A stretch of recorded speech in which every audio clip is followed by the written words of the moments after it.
greatest poppycock if I've ever heard it. Dude. Straight poppycock. I just want to drop a quick poppycock real quick, but poppycock. Yeah. Kidding me? Definitely That is poppycock. for tips? Poppycock. Yeah, but during an alien invasion, please. $2.13 an hour, and she's trying to pay taxes on that. That's Poppycock. What's good, motherfuckers? This is another episode of Reel Poppycock that's about to go down. As always, we're your hosts for the episode. I'm Ed. This is Trevor. And I'm just some dude named KC. Yep, that's right. I was going for the record for shortest amount of time in episode before a curse word is dropped. You think I think you got it pretty good. Okay. There. You got All it right. pretty All right. solid. Yeah. Yes. Hey, and today is the final installment of our Coen Brothers segment. So we have done Oh Brother, Where Art Thou? Yeah. We've done No Country for Old Men. Ooh. And we're going to finish it up by doing one that was selected by none other than your host, Trevor Boland here, whose birthday is coming up, whose birthday is December 14th. Woo. And so we thought 2 it days was- after episode release. Yes, 2 days after this episode will be released.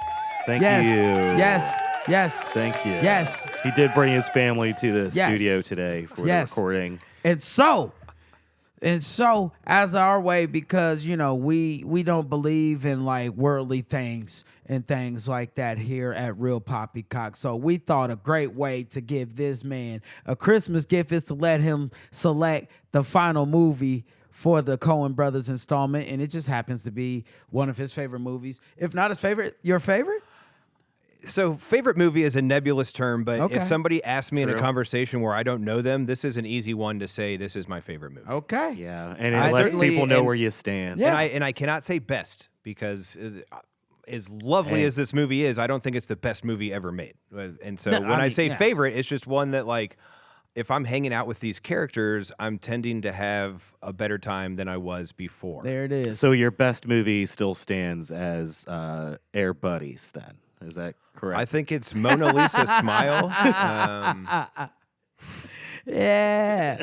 But the movie that Trevor selected, if you can't tell by the hair and the beard and the robes that we don right now, and the Caucasians that we hold in our hands, we are Caucasians. going to be discussing and reviewing the 1998 Coen Brothers comedic gem, The Big Lebowski.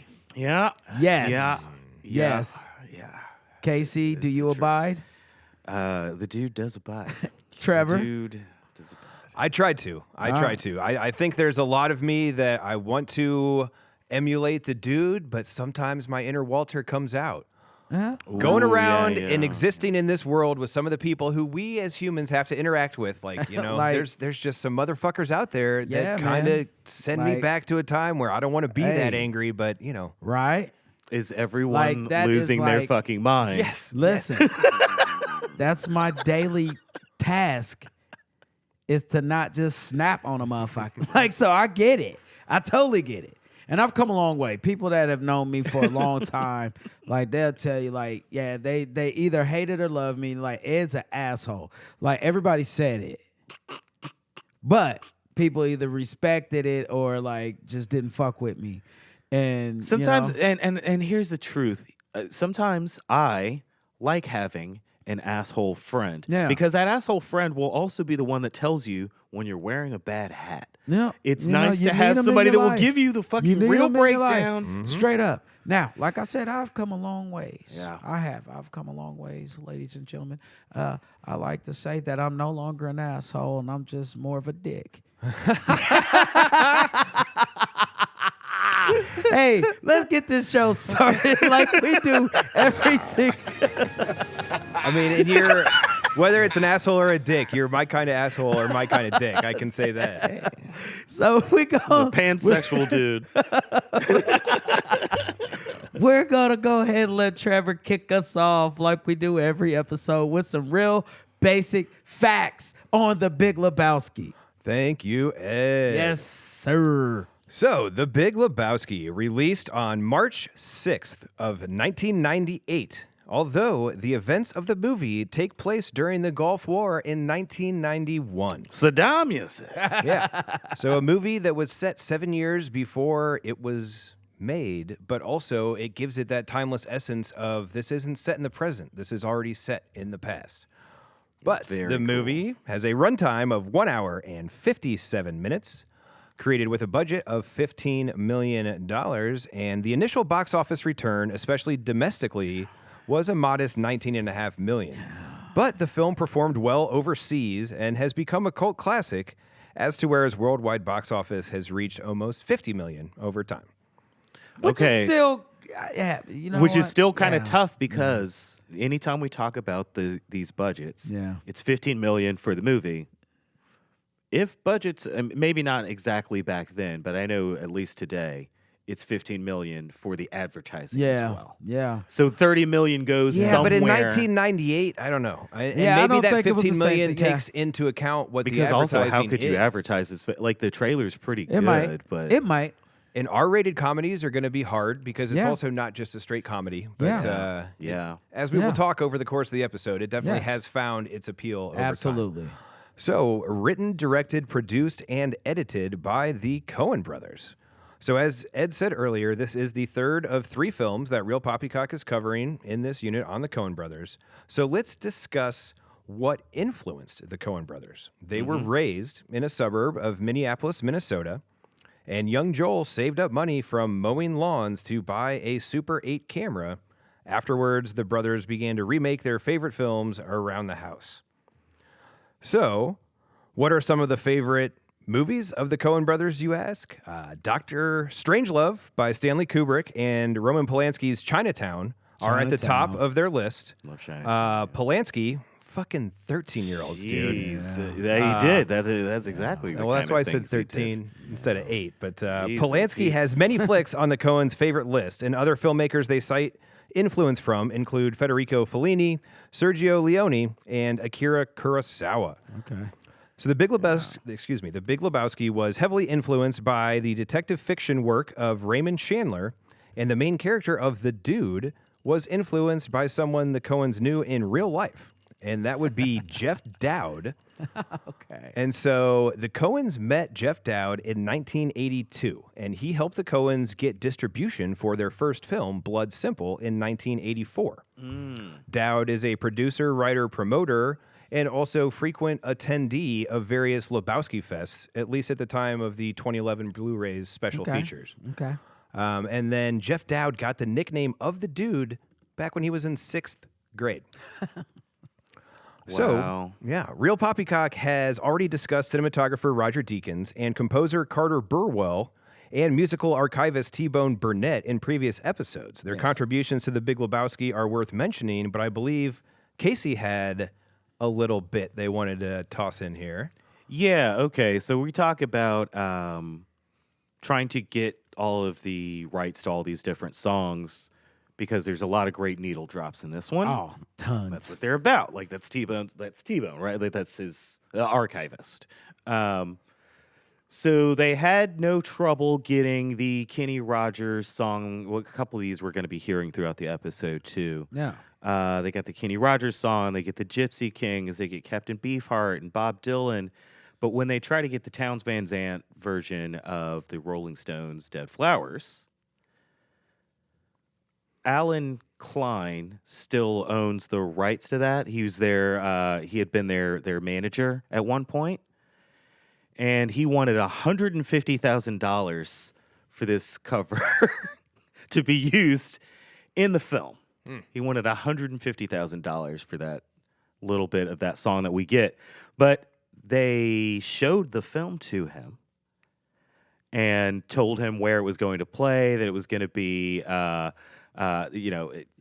got to the part where the dude says, "I hate the fucking Eagles, man." Klein stands up and says, "That's it. You can have the song." Yes. Oh, that's beautiful. What a great anecdote. Thank you. Thank you, Casey. That is good shit. So this movie is at least worth $150,000 to that person, and that's fucking timeless. Cheers to you, Mr. Klein. Yeah, at least coming through on that one. I've also heard, as a producer, that he's also. Here's one thing I will say. I'm right there with. I'm not the biggest Eagles fan. I am not. I don't dislike them to the level. I just feel like if they're balding, they can get help. Well, I just don't understand why they don't do something. If they're going to make it everybody's problem. What I will say is them fuckers sell albums like no other. I'm dead ass serious. They're right up there with Michael Jackson. They recut albums. They recut the same albums and sell. For whatever. Somebody's fucking with them. Yeah. It's kind of like Nickelback. You can't find anybody that says they love Nickelback. Yet they sell out every fucking where they go. We talked pre-show a little bit Somebody's about third listening shift. To these fuckers. We talked a little bit third shift work when I was like stocking shelves and stuff. The people that worked there with me were Juggalos and Nickelback fans. What a combination. How did you manage? The Juggalos were actually amazing, but they would always let you know that they would defend you in a fight, but I was like, who's fighting? Nothing's happening yet. Why are you taking it to that level? Real quick, Nickelback fans now. And I'll let you get back to your real basic facts just really quick. So I brought the Eagles. I'm stepping in the defense of the Eagles because I myself have a song on my first EP. Hold on, we're gonna rock and roll. And the song is called Mystery Woman. It's in the likings of like old Bond, Peter Gunn theme, you know I know what I'm very saying? well. The harmonies that I use in that song absolutely influenced by the harmonies in Witchy Woman. Could we get a little example? I can't harmonize with myself. Well, but I'll come in to back you up. The hook of Witchy Woman for the Eagles is woo, witchy woman, see how high, all right, woo, witchy woman, all right. So the chorus to Mystery Woman is mystery woman. Yeah. Oh, look at you pulling a Robin Thicke. It's the same harmonies as woo. No, it's different. That's wild. Robin Thicke was a thief. Yeah, he's a straight up thief. I always say borrowed, not stolen. Great art influences art. There's only so many the great chords art and of the stuff Eagles that exists, influenced you. I will say that was an influence for the harmonies and the chorus lines on that particular tune. An influence in straight stealing is also every totally musician different. that writes a song, that song was influenced by another musician. If because they all say the songs not, already fucking existed. lie, Yeah, and I'll tell them they're a lie. Works. Yeah. So yeah, but I just had to. Yeah. Do you think the dude hates the and Eagles like because song, they're from L.A. and like he probably had a run-in with them? I think it's just too commercialized for him. Like if he's listening to Captain Beefheart, the Eagles aren't going to do it. Yeah.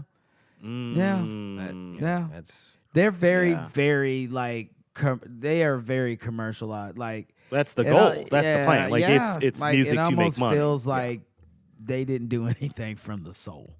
I think that's a fair assessment, and I think that would be something the dude would agree with as well. Yeah. So speaking of the dude, we have Jeff Bridges as Jeffrey Lebowski, a.k.a. the dude, or his dudeness, or Duder, or El Duderino, if you're not into the whole brevity thing. But, okay, so Ed, Casey, when I think of Jeff Bridges, I have a hard time of picturing him as anyone else besides the dude, while still knowing he is a great actor who has been in a bunch of stuff. So what are some of your favorite films Bridges has been in? I gotta tell you, this is the one that comes to mind. Like you said,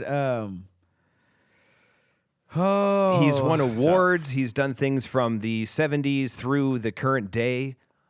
But this thing kind of stands out because he so embodied this role. And you kind of felt like, I mean, he wore clothes. I know, Ed, you were talking about his jelly shoes were actually Jeff Bridges. Those are his own jellies. It's all about the jellies. In all honesty, another one, the second one that comes to mind is True Grit. Yep. True Grit, yeah. Yeah, Pretty solid. True Grit's pretty solid. I like R.I.P.D. That movie is so silly. Oh, It's so silly. I wanted it to be better than it was, but it's so silly. So that's He's in the Trons. Yeah, I mean, it really is this in True Grit, and I know think he's some done people so would much say more. Starman, which I remember that being a Son. big deal, but I haven't actually seen. White Squall was something that I liked as a teenager, so I would have seen that before I ever saw Big Lebowski. Yeah. But Yeah. he's the dude. But Yeah. there's some things that Jeff is from a famous family. Yes. So his older brother Beau Bridges is an Yeah. actor, and then their father Lloyd Bridges, Lloyd. not exactly a lightweight either. So Lloyd was hilarious in flicks like Airplane. Yes. But sadly, Lloyd passed away 4 days after The Big Lebowski was released in 1998. This movie killed it? But luckily, Lloyd Bridges did get to view The Big Lebowski before he died at the age of 85. And while it Interesting. looks like I picked the wrong week to quit sniffing glue, I'm not too fated to share how the following 4 actors all had their roles specifically written for them by the Coen Brothers for The Big Lebowski. And all 4 actors have already been covered by Reel Poppycock before, so we're only going to do a deep dive on one of them. John Goodman as Walter Sobchak. Yabba dabba do. Yeah. Gotta love Goodman, right? Right. Yeah. Like as in great everything. as great as Goodman is in The Big Lebowski, it's easier for me to see Goodman in other roles besides Walter Sobchak than it was for me to see Jeff Bridges as anyone other than the dude. Yeah. So, Ed, Casey, what are your go-to John Goodman outside of Walter? Roseanne, I can't deny that I grew up in a household where that was Dan, on, yeah, and Dan Dan was- ruled. Dan ruled so many Yeah. times. There were so many times that Dan just stepped in and like My honest to took care goodness- of his family sometimes, and like put the hammer down and like hold him in and be like, "That's my daughter you're talking to. Stop it." Yeah. But then also he would be like, "Yeah, Roseanne, like do whatever you want to Yeah, do. do it, yeah, Like yeah. you be your own fucking person." I loved him as Dan. Dan was a fool. Righteous Gemstones, Cloverfield Lane. I'm My also saying. first memory of John Goodman is in Raising Arizona. Okay, yeah. Yeah. Yeah. Him and fucking Forsythe him and just Forsythe, chugging. Yeah. Like chugging tall Budweiser's. boys. Tall, yeah, had them all around the house. I kind of want to see him in Speed Racer. I forgot that You that never even leave a happened as man thing. behind. You never. Hey, they were awesome in Raising Arizona. So that's my first memory of John Yeah. Goodman. I will say, when his name is brought, like I don't go to one central place. Like it's like all the roles that he plays, he fucking kills. Yeah. And while I think I said there was only one other role that I think he killed more than he did this one, and it's not as as extravagant of a role. It's not as prominent of a role, but his role as Denzel's friend in the movie Flight is a thing of beauty. Yeah. I'm gonna have to It check is And I that love out. magnificent. Flight's great too. And Like, I it's- honestly, it's a seriously good- real quick, can we do Don a quick? Cheadle. Was he like? Don Was he Cheadle. nominated for this? John Goodman John probably Goodman. should have been Let me nominated see for like best here. supporting for this, like, cause it was that good. It was. I'm gonna have to check that out. That's Check one I it haven't out. seen because I think like If for he's nothing got else, like a check that movie out for the very first scene. okay. Because there is some absolute smoke in the very first Okay. scene of that. Oh You've yeah. hooked me I already. mean, full frontal and All right. oh yeah. What we thought effects was gonna be with credit nudity, and then we got none for the rest of the movie. I mean, we can throw out King Ralph for John Goodman. Yeah. Love some King He Ralph, was yeah. the Babe on that fucking Babe Yes. Ruth movie. Yeah. Casey hinted at Flintstones earlier. Fred Flintstone. One of the ones that I absolutely. like is the Kevin Smith movie Red State. Okay. He's Oh, I like an forgot about Red ATF State. agent, Yeah. and it's like it That's just one of Kevin Smith's best movies. it really probably. is. It's a good I mean, one. if you get away from his comedy stuff, it's by far his best movie. It's got the most cohesive. Yeah. It's very and it's well Yeah. made and action packed Yeah. and stuff. Like and it's got a point to it, and it's as gory as you want. Like he really nailed that one. And Yes. then he's like, also, can we just go back to smoking J's out front? right, Jay? right.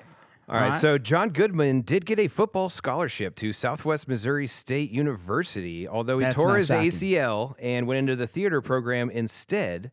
Now, he did play a football coach in Revenge of the Nerds. Yeah, he did.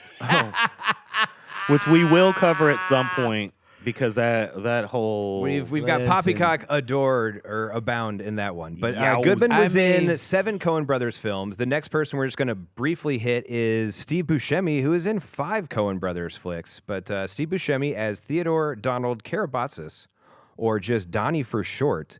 So Donnie was a good man and a good bowler. But to hear more about Steve Buscemi, refer to Reel Poppycock Season 3, Episode 2 on Reservoir Dogs. Yeah.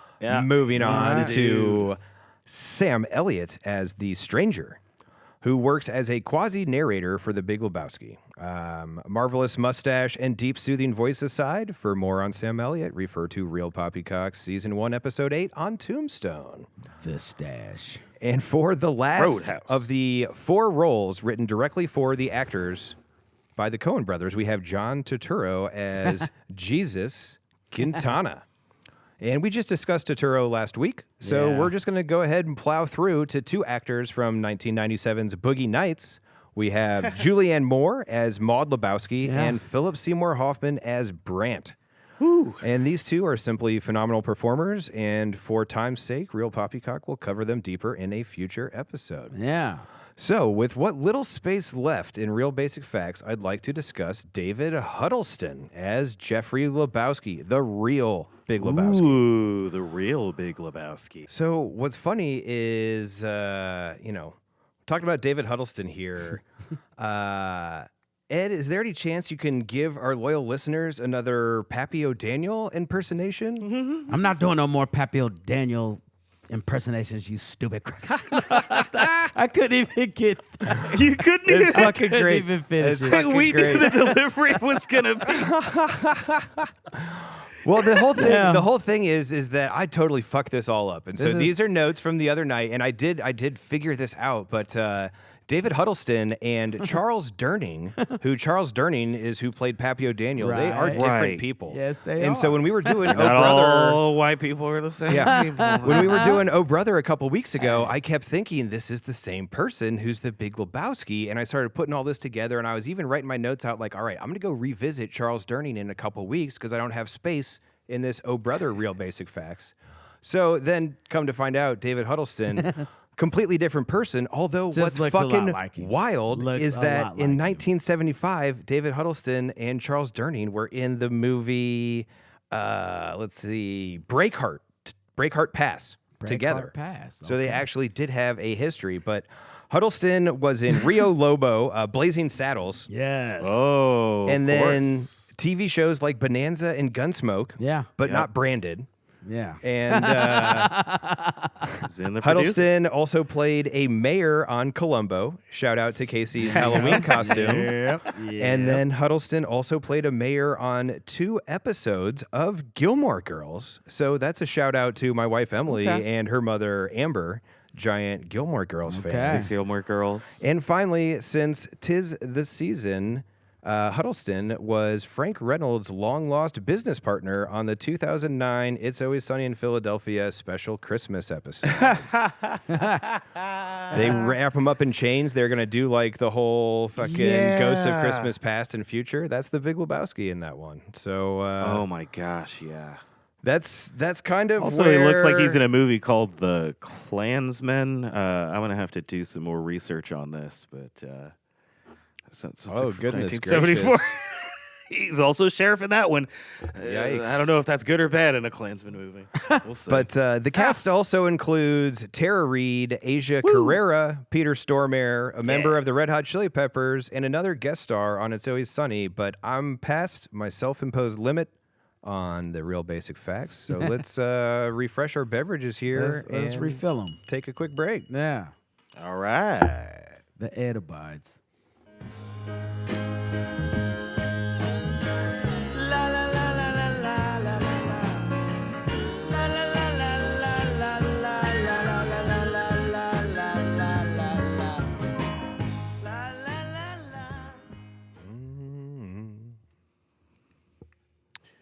Welcome back, everyone.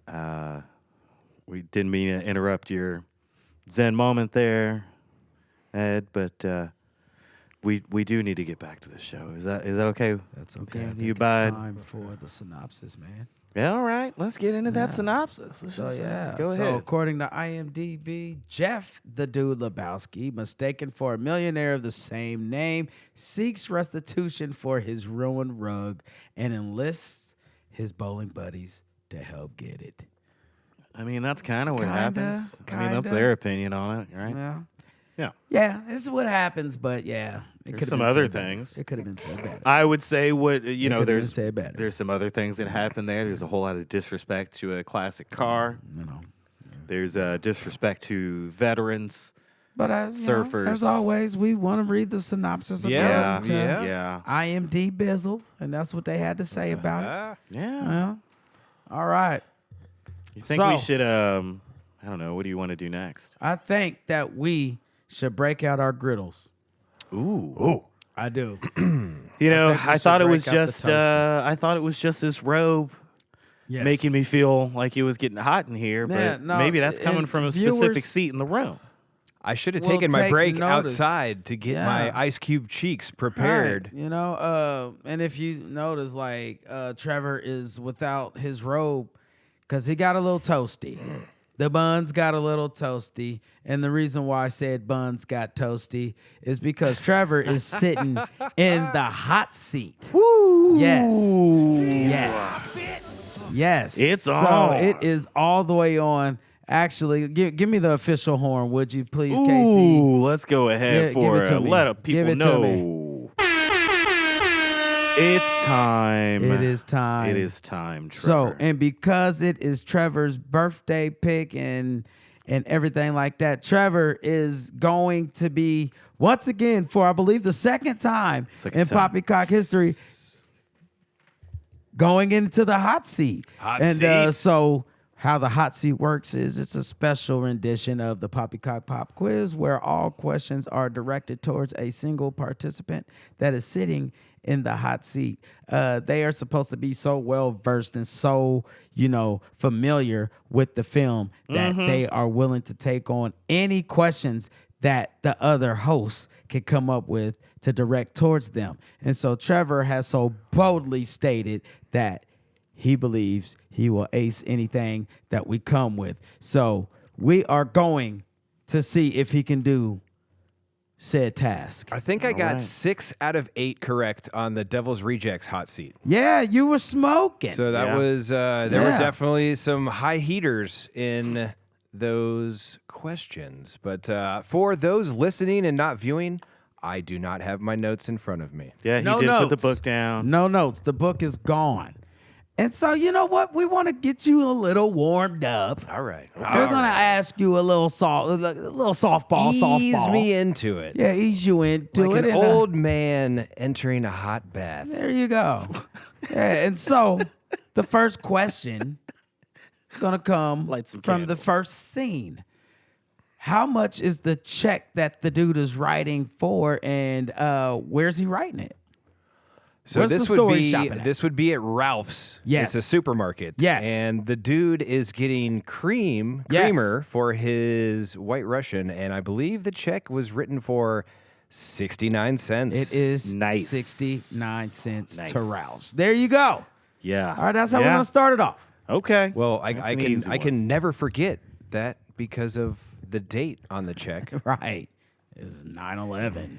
Yeah. kinda crazy. Yeah, they did figure that out. Yeah. 1991. Which All is right. also funny because then you realize the dude's writing a post-dated check for this shit because the landlord later says, dude, tomorrow's already the 10th. It's already the 10th. Oh, So shit, he's you're writing right. this check for milk for 2 days in the fucking future. And looking at her as he does it like, what? Oh, that's fantastic. Okay. Moving on. Okay. What was the name of Smokey's bowling team?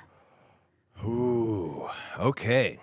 So, I'm not a fan of LeBron, even if I respect him. But when he won his title with the Cavaliers, All right. that was my favorite LeBron title. Yes, it was the Cavaliers. All right. I'll give you that one. Okay. I'll give you a bonus point for the And context. since we're on Smokey, we're gonna stick on Smokey. So, as you know, poor Smokey had a gun pulled on him. Yes. You know what I mean? By a crazy ass Walter. When Walter pulls that gun on him, what lane are Walter and them on? Yeah, what lane are they on? I thought you were going to ask me what type of gun it was. That'd have been. Is that a 1911A? It's a 1911 something. Okay. I couldn't tell you exactly, but that was most definitely a 1911. I'd strictly be guessing if I guessed the lane number. I do not know. I'm going to say 33. No, stick with LeBron. 23. 23. There you go, 23. All right, that's LeBron. one. I had the pineal. Right The pineal was tingling. So throughout the whole been... movie, they're at 23 and 24. That's Okay. that throughout the entire their movie. lane. That's their lanes. That's yeah. their lane. Yeah. It's all good. It's all good. I mean, I guess we could have go with the Michael of 23. Because you impressed me with the Cavaliers. They show that for like that long. It was so quick. Yeah. You know, Yeah. speaking of things that they show very quickly, Yeah. Okay. In another similar bowling scene, we see a specific name carved into someone's ball. Right when he's about to pull that Holly gun out. Star. Damn it. Yes, he got it. He got it. Come he got on. it. Yes, that is it. The Holly Star. Damn. I was like, oh, I found that screen clip. Yeah. Yeah. That's It's pretty prominent awesome. behind, but it's also right there. Because honestly, I think during one of my rewatches, I was trying very much to only look at Donnie's face during all these scenes because his What's he facial gonna do? acting Yeah. is What's he fantastic. doing? So Yeah. then that ball is not far from where Yeah. Donnie is. All right. There Good you stuff. go. Good stuff. Let's stick with bowling balls. What kind of bowling ball does Jesus use? Jesus. Yeah, that's the dude. You don't fuck with him. His cat suit is purple, and I feel like his bowling ball matches his. It does. So it's a purple ball. The style of bowling ball. So what brand? Brand. And I We're will looking say for a this. brand I will name even here. say this to help you out. It looks like you're about to say it. Drop it on me. I don't. Okay. It looks don't like you like the way your I lips. was gonna say Spalding, but No. So It's a fine guess. this brand is synonymous with bowling first and foremost. They're kind of I the don't balls. know of what else they do outside of bowling. I'm going to be honest. I think they also also- do rubber. Also, their logo is everywhere in this bowling. It's all over the place. I mean the frame saying like rubber, the, like Trojans. no like so core of most bowling balls is there's a rubber core. in a lot they of them, so. they build the little See, obviously, stops I'm a that the bowling golfer. I'm balls not a- come in and stuff like the pins and stuff that are knocked down. But yeah, it's a gigantic letter B. Oh, Baldwin. It's Brunswick. Brunswick. Ooh, you were Fucking so Jesus. close. Yeah, it's Brunswick. And so that's the Brunswick. kind of ball that Jesus is using, and that all the rest of them are like, Yeah, it's like kinda that. everybody's using Brunswicks in Wild. this. So They're all over the I wonder place. what they got man. for this. So they had to get sometimes- something. Sometimes I just feel like there's certain information that I don't want to divulge, but also what's somebody really going to steal from me. But there's like security questions on shit and Sure. stuff. Yeah. Okay. All right. There Well, was I a don't know if time- you should give out Well, security questions on the it's phone. not going to be the mother's maiden name, but there was a We'll just time. say. There was a time when I lived on a street that was Brunswick. Oh, Oh, sure. Yeah. okay. Yeah. It's a pretty pop. Yeah. And it's around. I didn't know, and and like I said though, in terms of the company, I don't. Bowling is all I know of them. There's two companies. All I know is bowling related, and it's Brunswick and Dunlap. Dunlap. Well, see, and again, I go back to, like I said, it's rubber. Dunlap also makes tires. Oh, okay, all right. okay, so all that was right. the rubber. Yeah. All right. all right. Okay, I got one for you. All right, here, let's do it. Trev. Okay. We learn that they come in contact eventually with a famous writer, a storied man that worked on the show Branded. How many episodes did the man in the Iron Lung write of Branded? So I know it's the bulk of the series. I want to say 156. 156 is exactly on Nailed the it. dot. That is Nailed it. directly Ding, ding, on ding, the dot. ding, ding, ding, ding, I'm going to give you ding. another quick number question here. How many times does the fascist pig call the dude a jerk off? All right, so that's Sheriff Cole of the Malibu Police Department. Stay the fuck out of Malibu. I don't like your jerk-off face. I don't like your jerk-off attitude. Okay. And I don't like you jerk-off. I don't know if there's another one in there. There might be. I'm going to say 3. Was it 4? Trevor, I'm going to say that is actually incorrect. The correct answer is one time. There's one time that he directly calls him a jerk-off. All of those other times are just references. The trick questions. You gotta have the oil on the lane sometimes. Oh, that's Slip good. 'em That's up. good, Casey. Oh, that's good. Ooh, apparently you gotta listen. All right. Context matters. Okay. All right. Hold on. Let's kind of get back to something. Let's get you back on track here, because I believe that you're gonna nail this one. What's the name of the barkeep at the bowling alley? Yeah, a couple of oat-sodas. Gary. It is Yeah, Gary. there you go, Yes. Gary. I knew Couple you was going to oat-sodas get from back on Gary. track. Let's get him back on track. All right. That should make you feel good. Casey, you got something? Or Yeah. All I right. mean, he nailed that one. Yes. And nails are a very important part of this film. We already know that, obviously, the nails are painted green. Obviously, I was doing that too. Maybe this also has a little bit of going to Wicked at some point too. But I did go green. But more importantly, what color are Bunny's heels with those green toes sticking out? When she's Driving down the highway. When she's driving down the highway, and then also they're on the floor of the Yep. mansion when they come back. I believe those are red. Ooh, you got it. Yep, they're All red. right. Compliments All right, the green all wall. right. All right. Okay. Okay. So, how many times was the dude's head dunked in the toilet? It's important. I'm gonna. It's between 3 and 4, and all right. So the initial hits the bowling ball against the wall. They dunk him, pick it up. Where's the fucking money, Lebowski? Dunk him again. Where's the fucking money, shithead? Dunk him again, and then all right. I think I better check. I'm gonna say 4. It is 4. Oh, there you go. It is 4. I love getting to walk through your beautiful mind. Yeah. we totally saw his like fucking Sherlock discombobulate. Right. I'm gonna replay this in my head. Yes. Hey, you did it too, and you nailed it. All right. I ain't got but 2 more. Oh, Okay. it's not a 2 more. I got 3 more. I got a little actually. thing after I that. got 3 more. Actually. Okay. It's 3. Let's This see. is good. Yes. Because as of right now, I think you've only missed 3. I think. I could be wrong. It might only be 2. I mean, it's your opinion. I missed the Lane question and I missed the Brunswick question. Okay, so that's 2. Yeah. So there you go. All right. So. And the jerk off question. Oh, that was a trick question. Oh, Yes. the trick. All right. That's The 3. trick That's question. 3 knocks. Outside of that, though, you're fucking killing this, Yeah, man. you're and doing that's great. fantastic. All right. What company is on the last shirt we see Donnie wearing? What's the company on the back? The back of the shirt. Probably The a sponsor last- of a team. The last that would have team been- name. I shouldn't say company, team name. I'm sorry. What's the team name? Because on at the one back? point he had, I feel like it almost had Milwaukee's Best on the back of one of his he did. shirts. And that's but- why I said the last one. Okay. Because they did change from shirt to shirt. And it's not There the was some shirt Medina change. because that's the dude. That's the dude. And I even have the names written down that are on the Yeah, shit, but I yeah. don't remember You know, the I would team tell name. you the shirt was brown. It's the brown shirt Johnny wears.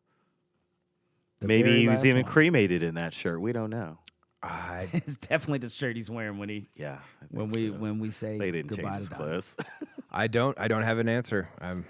All right, so it is the Park Cleaners South Side. The park cleaners on the south Yeah. Park side. cleaners. So that's not brown. That's like an orange. I'm sorry, I said brown. It's a rust. That's my. That's a rusty rust, brown. yeah. Like the back of that shirt is brown though. Well, if we're talking Fargo, we could say it's burnt sienna. Yeah, there you go. Burnt sienna. I like it. Now the back of the maybe the lettering is in brown. So I do want to apologize for that mix up. Well, but still, I didn't That know- is the I shirt didn't that know. I'm speaking of. Yeah. Yep. It's the South Side. Yeah, Park Cleaners South Side. Park Cleaners I love South that. Side. Okay. All right. Here we go. Let's get you back. 2 more questions here. Okay. Where and when is Marty's dance quintet cycle taking place? Where and when? What's the name of the place that the Where? dance? Yeah. And both when? And then when? He did not give a specific date, but he did give a day of the week. Okay. It is. Damn. I want to say Blandford Recreation Center, but that's from fucking Trailer Park Boys. Yeah, we've got this cool picture of Marty doing his thing. I feel like it's on Wednesday. He's an inspirational dancer. It is not on Wednesday. It's not a Wednesday. I don't know the place. What day is it? It's a weekday. Yeah, I do believe it's a weekday. It is a weekday. It's the day that we normally meet to record this pod. Would have been a Tuesday. It would have been a Tuesday night at Crane Jackson's Fountain Theater. Crane Jackson. And he says it all when he knocks on the door. Oh, when he knocks on the door. Yep. And he kind of asks for rent. He's like, I finally got my venue. Yeah. Yeah, at the Crane Jackson Fountain Square Theater. Fountain Theater next on Tuesday. Yeah, on Tuesday next night. Tuesday. So, yeah. So, that was that. Good question. Good question. So, here's my final one. I gotta go out on a high note. You're going to go out on a high note. That's why I saved this one for last. Okay. Because you see it for this long, but I know Trevor's the type of person that said, now, what did that say there? All right. What is the dude listening to before he's knocked out by Maud's crew? He's laying on the new rug. Mm-hmm. He's taking it in. He's got some headphones on. He's doing his Zen thing on the ground, and he's listening to something. Then they show what it is that he's listening to.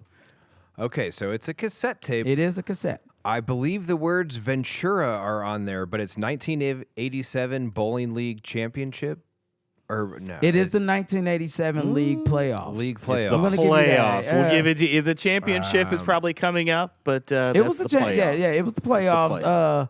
But I had Venice Beach. Venice Beach. Oh, it was Venice a V. Beach League Venice playoffs. Beach. Yes, not Ventura. But they were from 1987. I will give you half a point. You didn't get a half point there. Yeah, because you did nail the year. Sweet. What was on the other side of the tape? Yeah, relaxation wheel sounds. Bob. Oh, yeah. We literally played it to come back into the show, assuming that you would just catch up on that one. Yep, one side is some bowling and the other side is Bob. So yeah. Hey, but Trevor. Wait, hold on. Oh, okay, I'm sorry. But we said it was a hot seat. I'm flipping these cheeks over real quick. Em. I got a little thing. We're gonna do a little pancake. Y'all remember that? Yeah, I do. All right, Trevor, you know this movie so damn well. I know you've probably seen it on fucking TV when they have to fucking edit this shit out. Oh, I can tell you right now. Sometimes they have to use different words, Trevor. This one's for Grandma Charlene. When asked why we have to cuss so much, it's because this is what happens when you find a stranger in the Alps. This is what happens. You see what happens, Larry? You see what happens, Larry? This is what happens when you feed us scrambled eggs. Wait, what? What? This is what happens when you fool a stranger. What the hell are you doing, man? Stop it! Hey, man. I just bought that guy last week. When you feed a stranger scrambled eggs. When you feed a stranger scrambled eggs. Now that was a recut because I saw this. Now hold on. Here's what I'm getting. Here's the reveal. Here's the reveal. Please. Because they did different takes for each fucking round of him saying it. Larry, you see what happens, Larry? You see what happens when you find a stranger in the Alps? So you were, sir, correct. Find a stranger. But they feed a stranger scrambled eggs. What happens when you feed a scrambled eggs? Oh, is it a soldier? What happens when you fool a stranger? What the hell are you doing? When you're full of strangers. This is what happens when you have a Stranger Things marathon, and then you learn that it wasn't the entire final season. There's still more coming down the pipeline. Feed a soldier scrambled eggs. Yo, that's clowning. That is clowning. So yeah, we talked a lot about how we've seen this movie so many times. So many times, Trevor. I know you watch it pretty annually. I watched it a lot in bulk, even before I became a Dudist priest. Yes. And even before I was a non-binary dude. Like, I'm into this fucking flick. There's another thing that actually came up, Trevor. Oh. Kind of in our little pre-production here before Ed even showed up. But Ed and I had already talked about doing something similar to this. There are times in this film that's so darn quotable. It's so darn quotable. We always know what these people are about to say.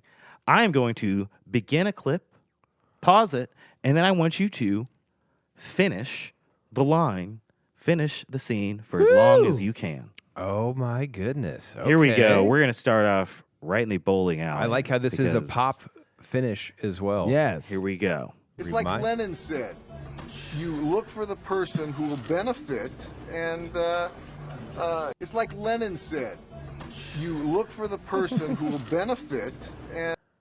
I am the walrus? I am the walrus? Yeah, Donnie does it. We're not... V.I. Lenin. Vladimir Ilyich Ulyanov. Donnie thinks we're talking about fucking John Lennon, and I am the walrus. And yes, Trevor, Walter is talking about V.I. Lenin. You are an ace. You are an ace in the hole. I am the walrus. You'll I'm the walrus. You look for those who will benefit, though. And one thing about I am the that fucking bitch. Shut the fuck This up, strumpet. You did forget spending to money all over town.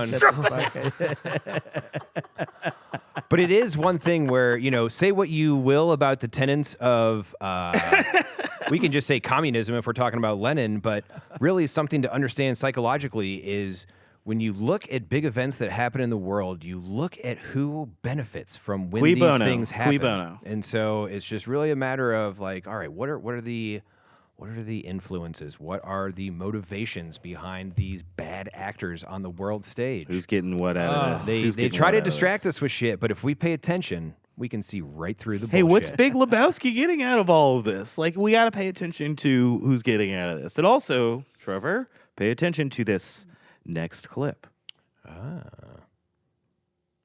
promising leads or...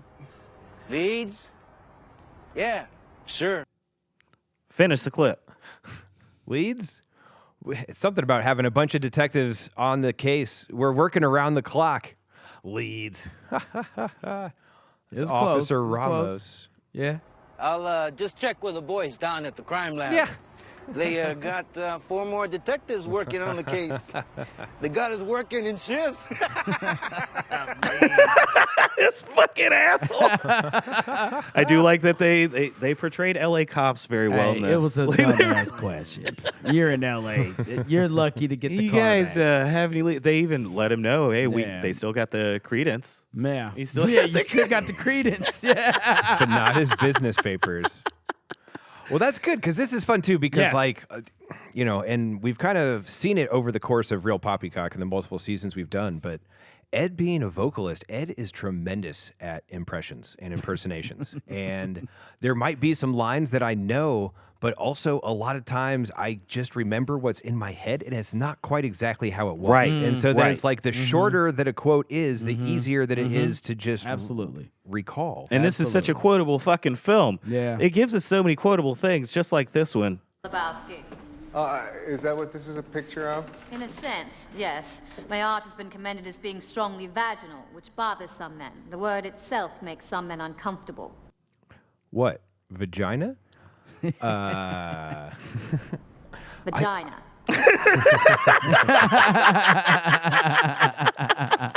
Yes, Trevor, you did nail the vagina. Yes. You mean you did nail coitus? the vagina. I mean, you know the Coitus. guy? Also, That's what a lot of men have wrong about feminism is that we don't like sex. it can be a natural, zesty enterprise. Ooh, look at him. Some getting people bonus can't enjoy points. it at all. Satirize, and that's at a later scene, Whereas actually. without batting an eye, a man will refer to his dick Or his rod, or his Johnson. Johnson. Johnson? Good shit.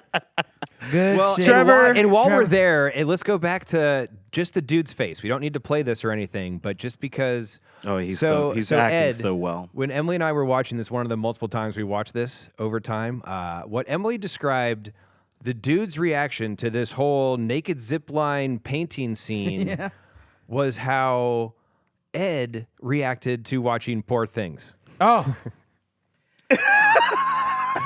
The look on his face, the stupefied curiosity, is it sexy or is it just fucking weird?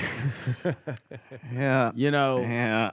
if you pray to a deity or, you know, something like that, whatever you're into, I put my hand up to whoever, whatever, on whatever book and whatnot. I can show you better than I can tell you. Oh, shit. Robin Thicke screwed us again. Thicke screwed us. No, you got let me Robin go Thicke. back. He got Robin Son of Thicke. a bitch. Now, if you're telling me that you already had this in mind before Emily thought of it, she does have mind-reading abilities. No, so I sometimes. told you I've been going back listening to our old episodes Right. and Okay. stuff. I've I'm been going back on in the the Poor catalog. Things episode. Oh, I'm you're on back the on Poor Poor Things? Things Yeah. episode. And like we're like 4 minutes into the episode and I'm like, guys, at what points when watching this where you guys like, what the fuck? Yeah. It was so fun during It's like that 4 recording of minutes into seeing the you just like, I episode. remember you in the room just looking at us and being like, wait a minute. Like, Oh. did not everybody like Oh, don't say I won't do anything for you fuckers because I endured did. that film for and I'll you do all. it for you. So normally Ed's in his sly era, but when perusing Poor Things, he was in his dude era. In his dude era. What is going Well, on Trevor, here? I tell today you what, the dude did not abide on that. you did one. not I'm gonna abide. tell He you did not right. abide. But I love you all, so I did it for you. I did it for you. Well, Trevor, you are the dude of the day. Yes, you are. And you are not only the winner of our game, Yes. but you are the winner of continuing to stay alive. Yeah. Oh. Continuing And to stay because you have alive. done such a good job of continuing to stay alive and be such a cool dude, and because you did so well in our game today, I actually have a gift for you to take home. Return it whenever you finish. But this is a book called The Dude and the Zen Master by Jeff Bridges and Bernie Glassman. Well, It's a weird fucking book because wild. he knew this Zen dude, Bernie Glassman, and he knew another dude that was a writer and an interviewer and a journalist. And they just rented a house, and the journalist just kind of records some of their conversations. Well, That's thank you dope. so much, Casey. That's That's You're going to cool love it. as hell. It's really Fuck fun to just yeah. open up and just see what they're saying to each other. Congratulations, Mr. Trev. Thank you. Yeah. Thank you for I'm being a curious friend. if I would have gotten every question wrong, would I have still received the book? No, I was actually going to burn the book in front of you. You think you know the dude. You get it to be your birthday episode, then you pull a blank on the pop quiz.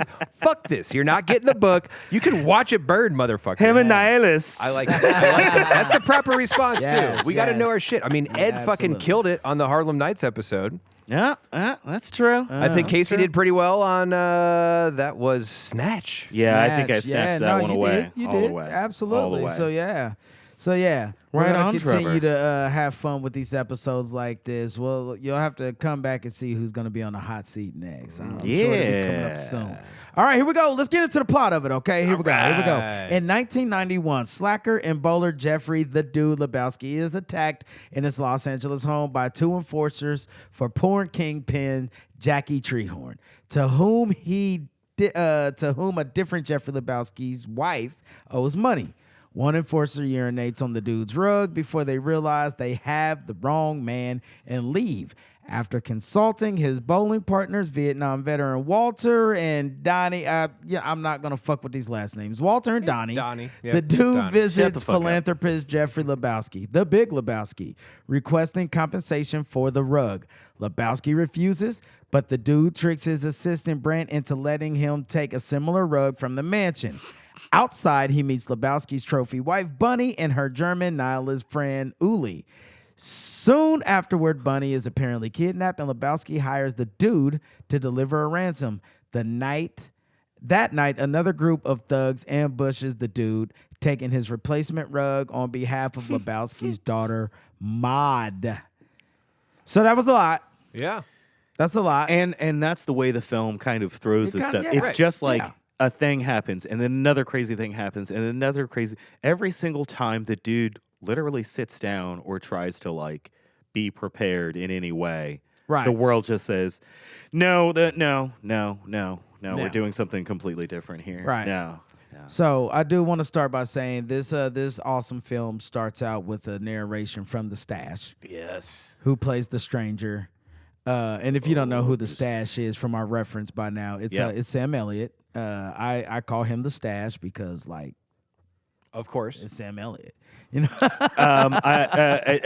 literally, the Stash is part of why he got cast in this role. Yeah. I watched some of the making of, and the Coens said they really love working with him because they can ADR, they can use any line that he said at any time and use any cut because his mustache obscures his mouth much that you can just line everything that's crazy. up. You can just line anything up. Yeah. And he already sounds good. So it's like, oh yeah, that's fuck it, we'll just take whatever buttery cut. voice. Yeah. And okay, also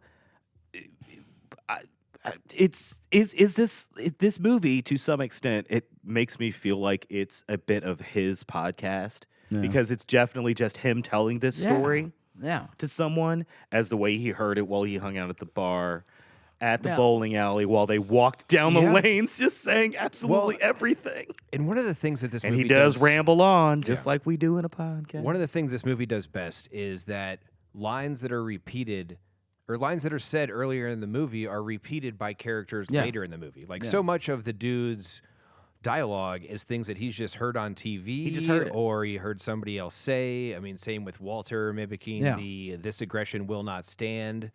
And does anybody respect the rules and everything? Yeah, everything Walter says is like the Shabbos. Like he heard somebody describe Shabbos. He heard somebody describe that Sandy Koufax thing. Right. And then he just said it again. And if we think back to like the early 2000s, we can remember this very easily with I'm Rick James, bitch, or anything of that nature where it's just like you can just yell that at somebody and they're going to understand what you're saying. Exactly. Certainly for a highly... Yes. You know what I mean? Type shit.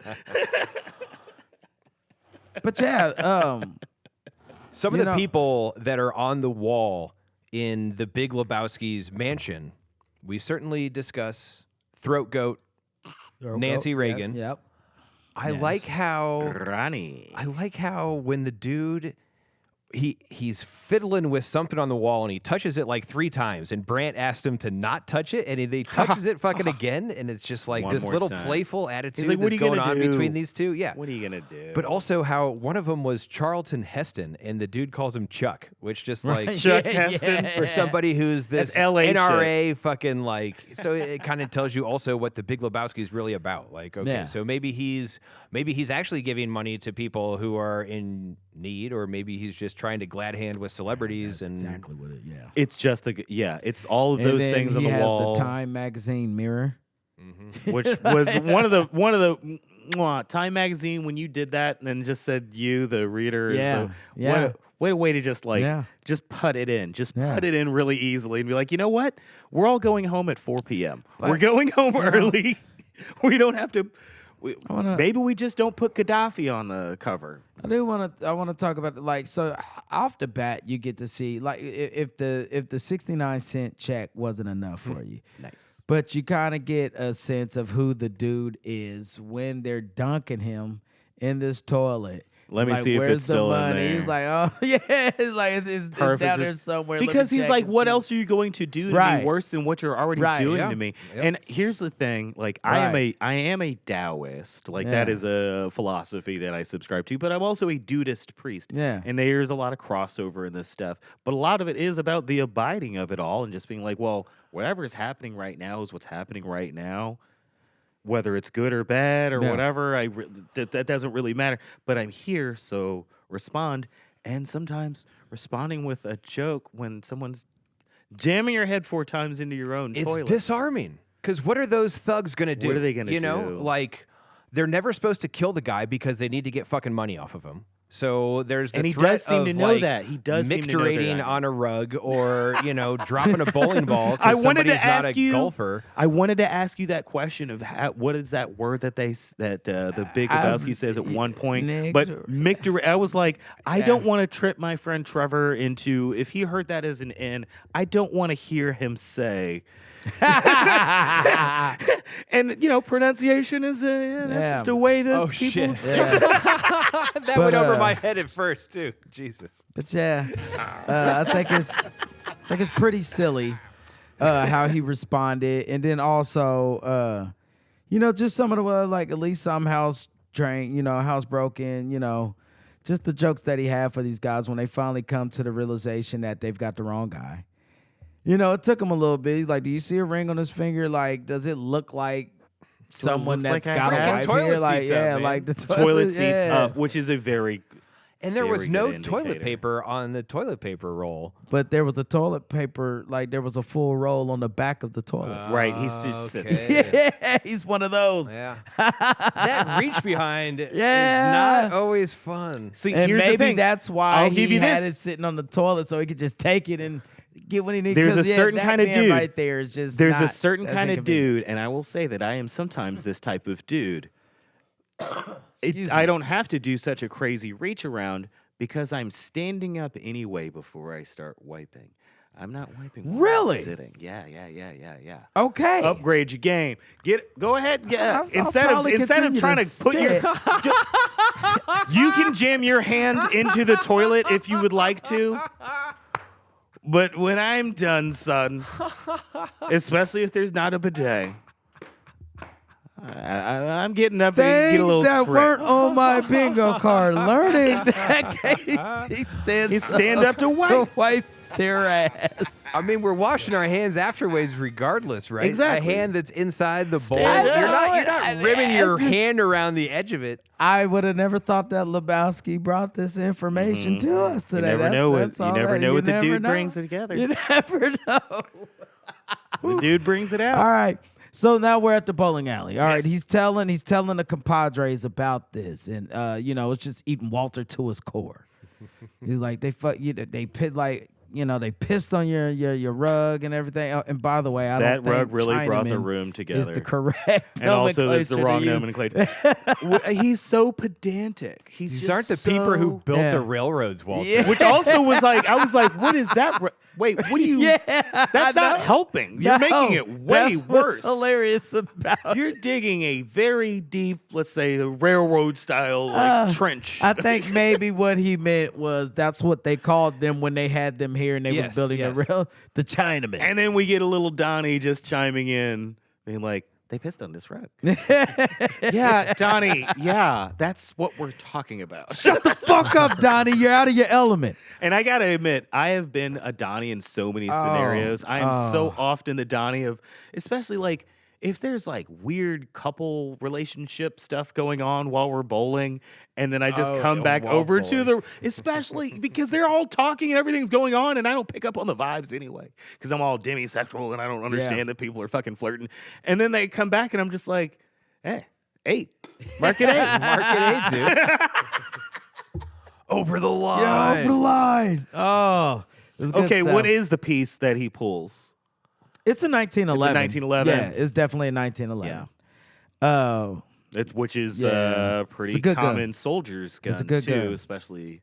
It's a good gun, and they're It's a reliable. You could get a piece. cheaper one for around $7, $600-700. That's on the that's the cheap ones, and I would never buy one. But yeah, if you an official, you wouldn't get 1911. Nah, man, a 1911. I only like them because you're looking at. They use him in a James Bond film at some point. 1200 plus, like easy for that handgun, and they're good guns. They are. Speaking about good guns, I am the only one still wearing a full robe right now. You need to come out that robe. I need to let these guns come out. on out that robe. But I tell you what, breathe. come out the robe, let the guns breathe. When we come back, we're gonna hit this tough. We're gonna do this thing. We have kind of been. We've kind of, it's Trevor's birthday. Like we fingered our fingers around the rim of our glasses. We've kind of eased into this movie. But we're gonna hit it full. We're gonna hit it full throttle. Because you've seen this film. Yeah, of course. You know this fucking movie. Let's do it. Come on.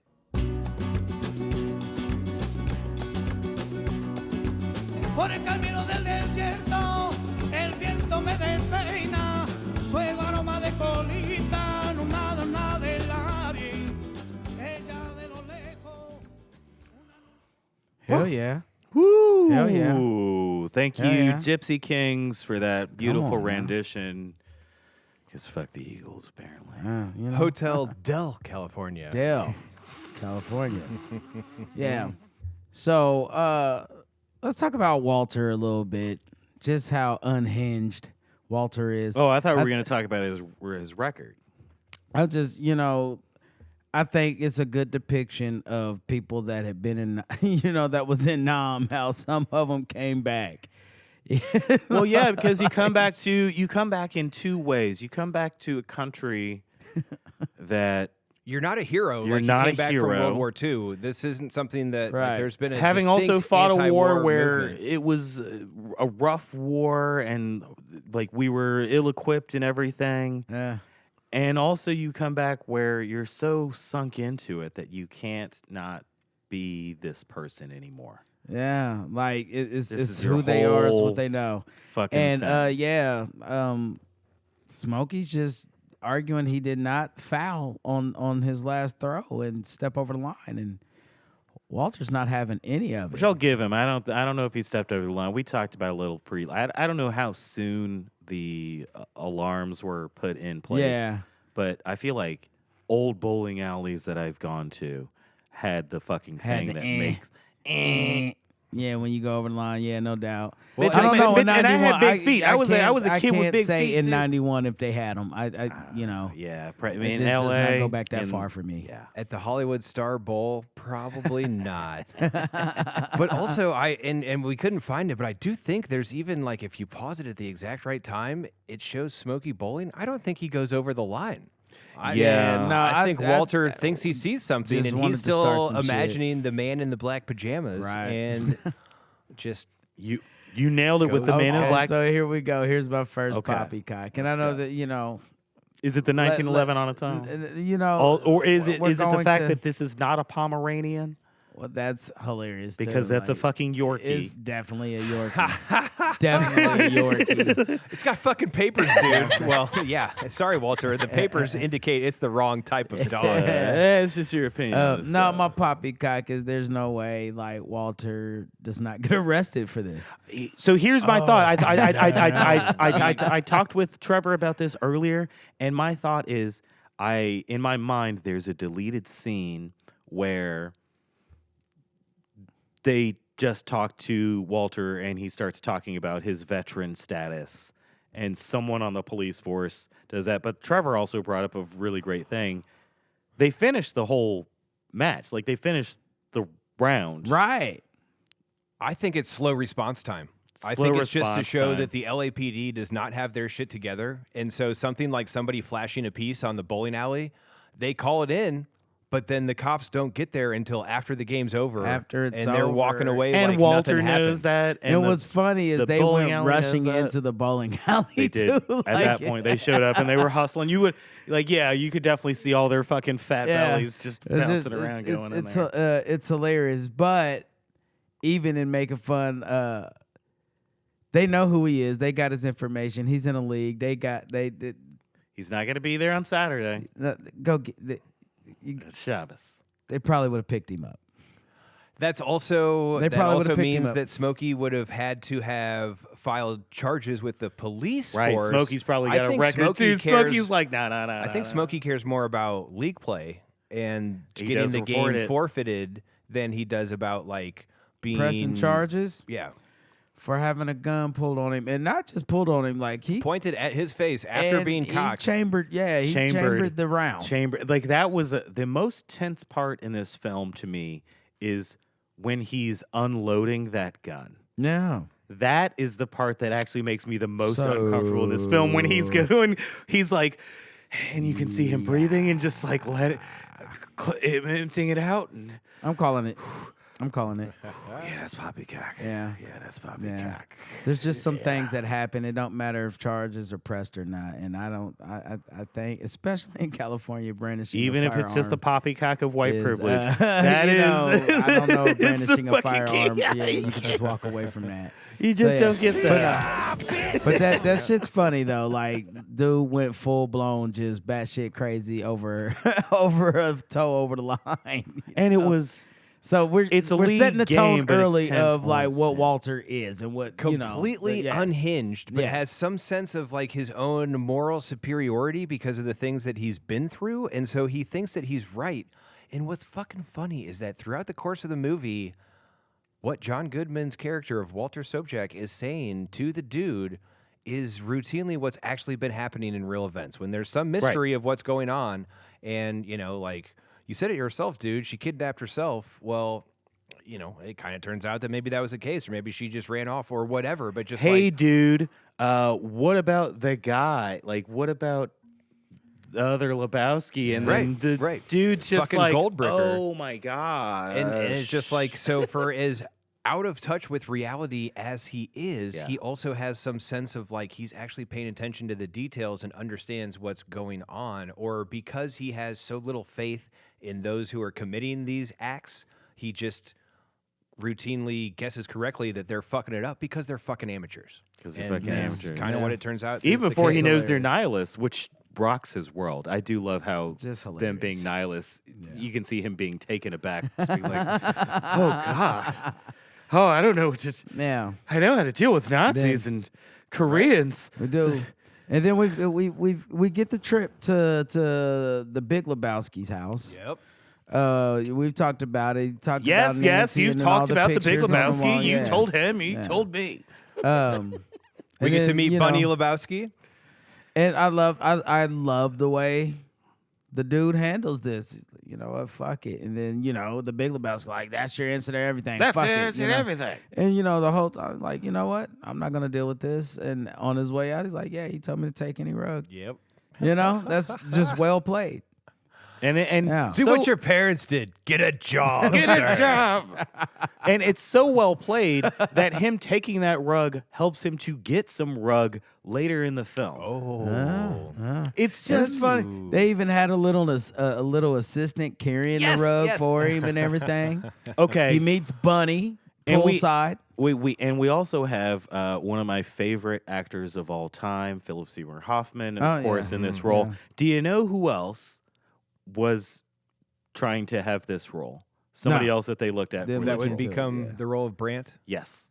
I did not look into it. No. I did look into it. Paul Rudd was up for this role as well. Okay. And I could totally see him in it. I could see it, but him Yeah. laughing at Bunny saying it's another $100, that comes across very different when Paul Rudd's little cute Still face see is it. just going. I can still see it. As Paul opposed to Rudd Paul- is I could one still of see those. Seymour But it Hoffman doesn't going, become a timeless No, role in the way that we Phil don't- Seymour we don't know. Hoffman can We pull don't that know. off. Philip We Seymour just Hoffman is don't the know. master. We just don't know. I'm telling you, Paul Rudd for me is one of those few actors out there that can just do no wrong. He's pretty good. Okay. I fucks with Paul Did Rudd. you? So you've seen the Ant-Man films then? No. Dude. You know the answer. You know the answer to You're this. gonna at least like the second Ant-Man film literally made me laugh and cry. Like I it's- guess. Okay, so from Ed, here on out, I don't anytime y'all wanna ask me even- about it, like, is a Marvel movie, is you've it not a seen Marvel it. Yeah. movie? That's I gonna be my know. comeback. Is it a Marvel film? All right, but there is one that's not a Marvel movie called Death of a Unicorn that came out recently with Paul Rudd and Jenna Ortega. And Okay. Love Jenna Ortega. sure. Watch the movie. Tell me what you think. I will. We'll see. Okay. I don't know if You didn't dig? Paul Rudd did not do it for me. Okay. But Philip Seymour Hoffman, I mean, that's marvelous. Yeah, no, didn't do a bad role. That's marvelous. Never had a bad role. I'll suck your cock for $1,000. Brand can't watch. Or he has to pay $100. Or he has to pay $100. And if you know Philip Seymour Hoffman's character from Boogie Nights, which was just the year before this, which is why I mentioned it earlier. Yeah. It has Julianne Moore and Philip Seymour Hoffman in it. Hoffman would have loved to pay $100 to watch Marky Mark get blown by his Bunny. whole fucking vibe. He's going to the ATM. Like Right. he's Immediately. Right. But yeah, so dude gets the rug. He does get the rug for at least a moment. Yeah, he only gets to enjoy it just for a little bit. He's listening to his bowling playoff from 1987 And I'll say this film and yeah, just to wake up to 3 people standing over him and knock him into a whole flight. So Ed, I did figure it out. So when in the Poppycock hot seat, Yes. the pop quiz hot Yes. seat, I said Ventura instead of Venice Beach. So I think what I was doing was thinking of Anderson .Paak album names because we had Malibu, which Malibu is where he goes later. But then, I mean, I guess we don't really talk about Oxnard in this movie, but we get Watts. Yeah. But Ventura, which Ventura, it was okay, Venice Beach. There you go, Ventura. Yeah, all of them classics. I'm going to throw a little poppycock here. All right. We know that he's listening to the bowling playoffs beforehand. That's side 1. Side 2 is Bob. We know that, right? Yeah. Did they flip the fucking tape for him? Because when he comes to, it's Bob that he's hearing. And it seems diegetic. Okay, so here's the thing. Did they flip it? Because I actually think that Maud would. Like, they would. So do we know for a fact that it's diegetic music at that point in time, or is that just what's playing with as he's fucking knocked out? Seems diegetic because it comes, he hears it while he's coming to as well, right? Like, I'm not 100%. Because it's also not a self-flipping tape player. I think that's a great question, because that was going to be my next thing, is that sometimes a Walkman could just like play both sides without having to flip it. Yep, I watched a pedantic That was also probably later video than 1991 that was the case, though. Exactly. All right, here's the other thing. So it could also just be it's a dream sequence, and so he's imagining what is on the other side of the album, even if it doesn't get flipped.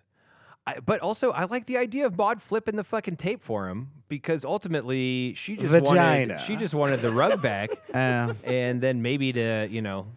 I also was going to say it's very possible that that's all on one side. I guess it did not say the other side was Bob. Yeah. It was literally written beneath it, which made me assume the other side. So that was an assumption. It just says 1, 2. It doesn't say A, B. It doesn't. It doesn't even. I don't even know if it's Maybe like it's it just says, you know, Venice Beach the playoffs, 1987, and then underneath take a whole it, side Bob. of the tape, I'd say. Yeah, I mean, bowling is long. But do people call Dylan Bob? Like, I would almost think it'd be Bob Marley over Bob Dylan. That'd be funny if. I wonder if the dude listened to Bob Marley. I had to have. I mean, yeah, one would assume just by the general lifestyle, but maybe it was also like, that's not his vibe, man. Well, I don't know. It's a great question, one to ponder on. All right, so yeah, we meet Maud, and she has her words with him and everything like that, gets the rug back, but convinced that the kidnap was a ruse by Bunny, Walter fakes the ransom drop. He and the dude return to the bowling alley, leaving the briefcase of money in the dude's car. While they are bowling, the car is stolen. The dude is confronted. I did leave it in a handicap. They did park it in a handicap space. The dude is confronted by Lebowski. You know, it's crazy too. It does bug me out that this whole movie created an Ashton Kutcher film. Like this scene, he did come out and say, "Dude, where's your car?" my car? Yeah, like and yeah. This is Ashton Kutcher's career. He gets Yeah, It's not from fair. that he got all the prank shit. And who was Mila his ex-wife? Kunis? and Quite it's the not butterfly fair. effect there, Yeah. Casey, Wow. that you Wow. pointed out. Well done. I actually well do done. like that movie. That's Do you really? Yeah. I don't like yeah. Ashton Kutcher, so No, he's a weirdo. yeah. He and hung he's out with kind of- Danny he's- Masterson. He's kind of a nasty, yeah. He was you know? he's good friends So, with Danny yeah. Masterson. The dude is confronted by Lebowski, who has an envelope from the kidnappers containing a severed toe, supposedly Bunny's. Maud asks the dude to help recover the money her father illegally withdrew from the family's charity foundation. The police recover the dude's car. The briefcase is missing, but the dude finds a sheet of homeworks signed by a teenager named Larry Sellers. Walter learns that Larry is the son of Arthur Digby Sellers, a writer for the television show Branded. That Walter 156 reveres. episodes. The dude and Walter visit Larry, but get no information from him. Delightful. So some of the little things that like it's kind of almost like I've watched it a bunch of times, but I've never watched this movie trying to analyze it for not only to get prepared for the Poppycock hot seat, but to, analyze it in a different way. Notice the little things that are just kind of shown very quickly. When the dude is picking up Walter from where Walter works, it is soap check security. There is a lock that has the letters SS on it, which is interesting because he's Jewish. So you've got your SS there, which I think it's more just the alliteration of soap check security. But they provide strength, security, and peace of mind are the 3 bullet points under soap check security. But also just the parking lot, the area where this is located. Strip mall. There is a pawn shop and then a liquor store where his van is parked right in front of the liquor store, and then he's next door to that. And I think it's a vacant lot next to him.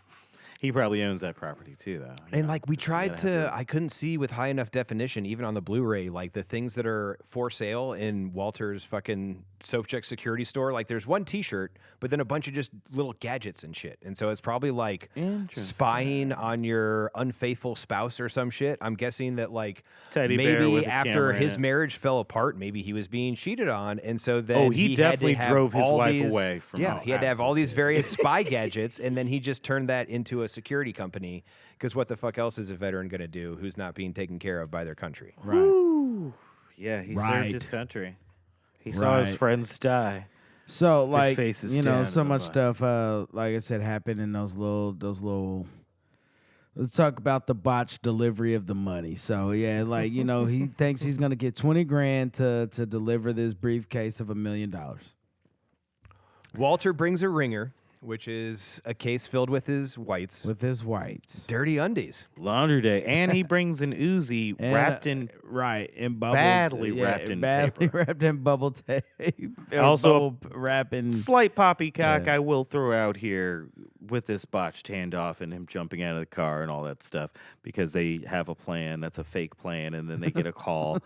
Like, he's like, you made a plan before we even got the details on the fucking drop, my dude, and you had all these other details. Like, Walter's on his spec op is horrible. Can you Walter's a imagine trip. being in war with him? OPSEC, I think, is actually the word. I said spec ops.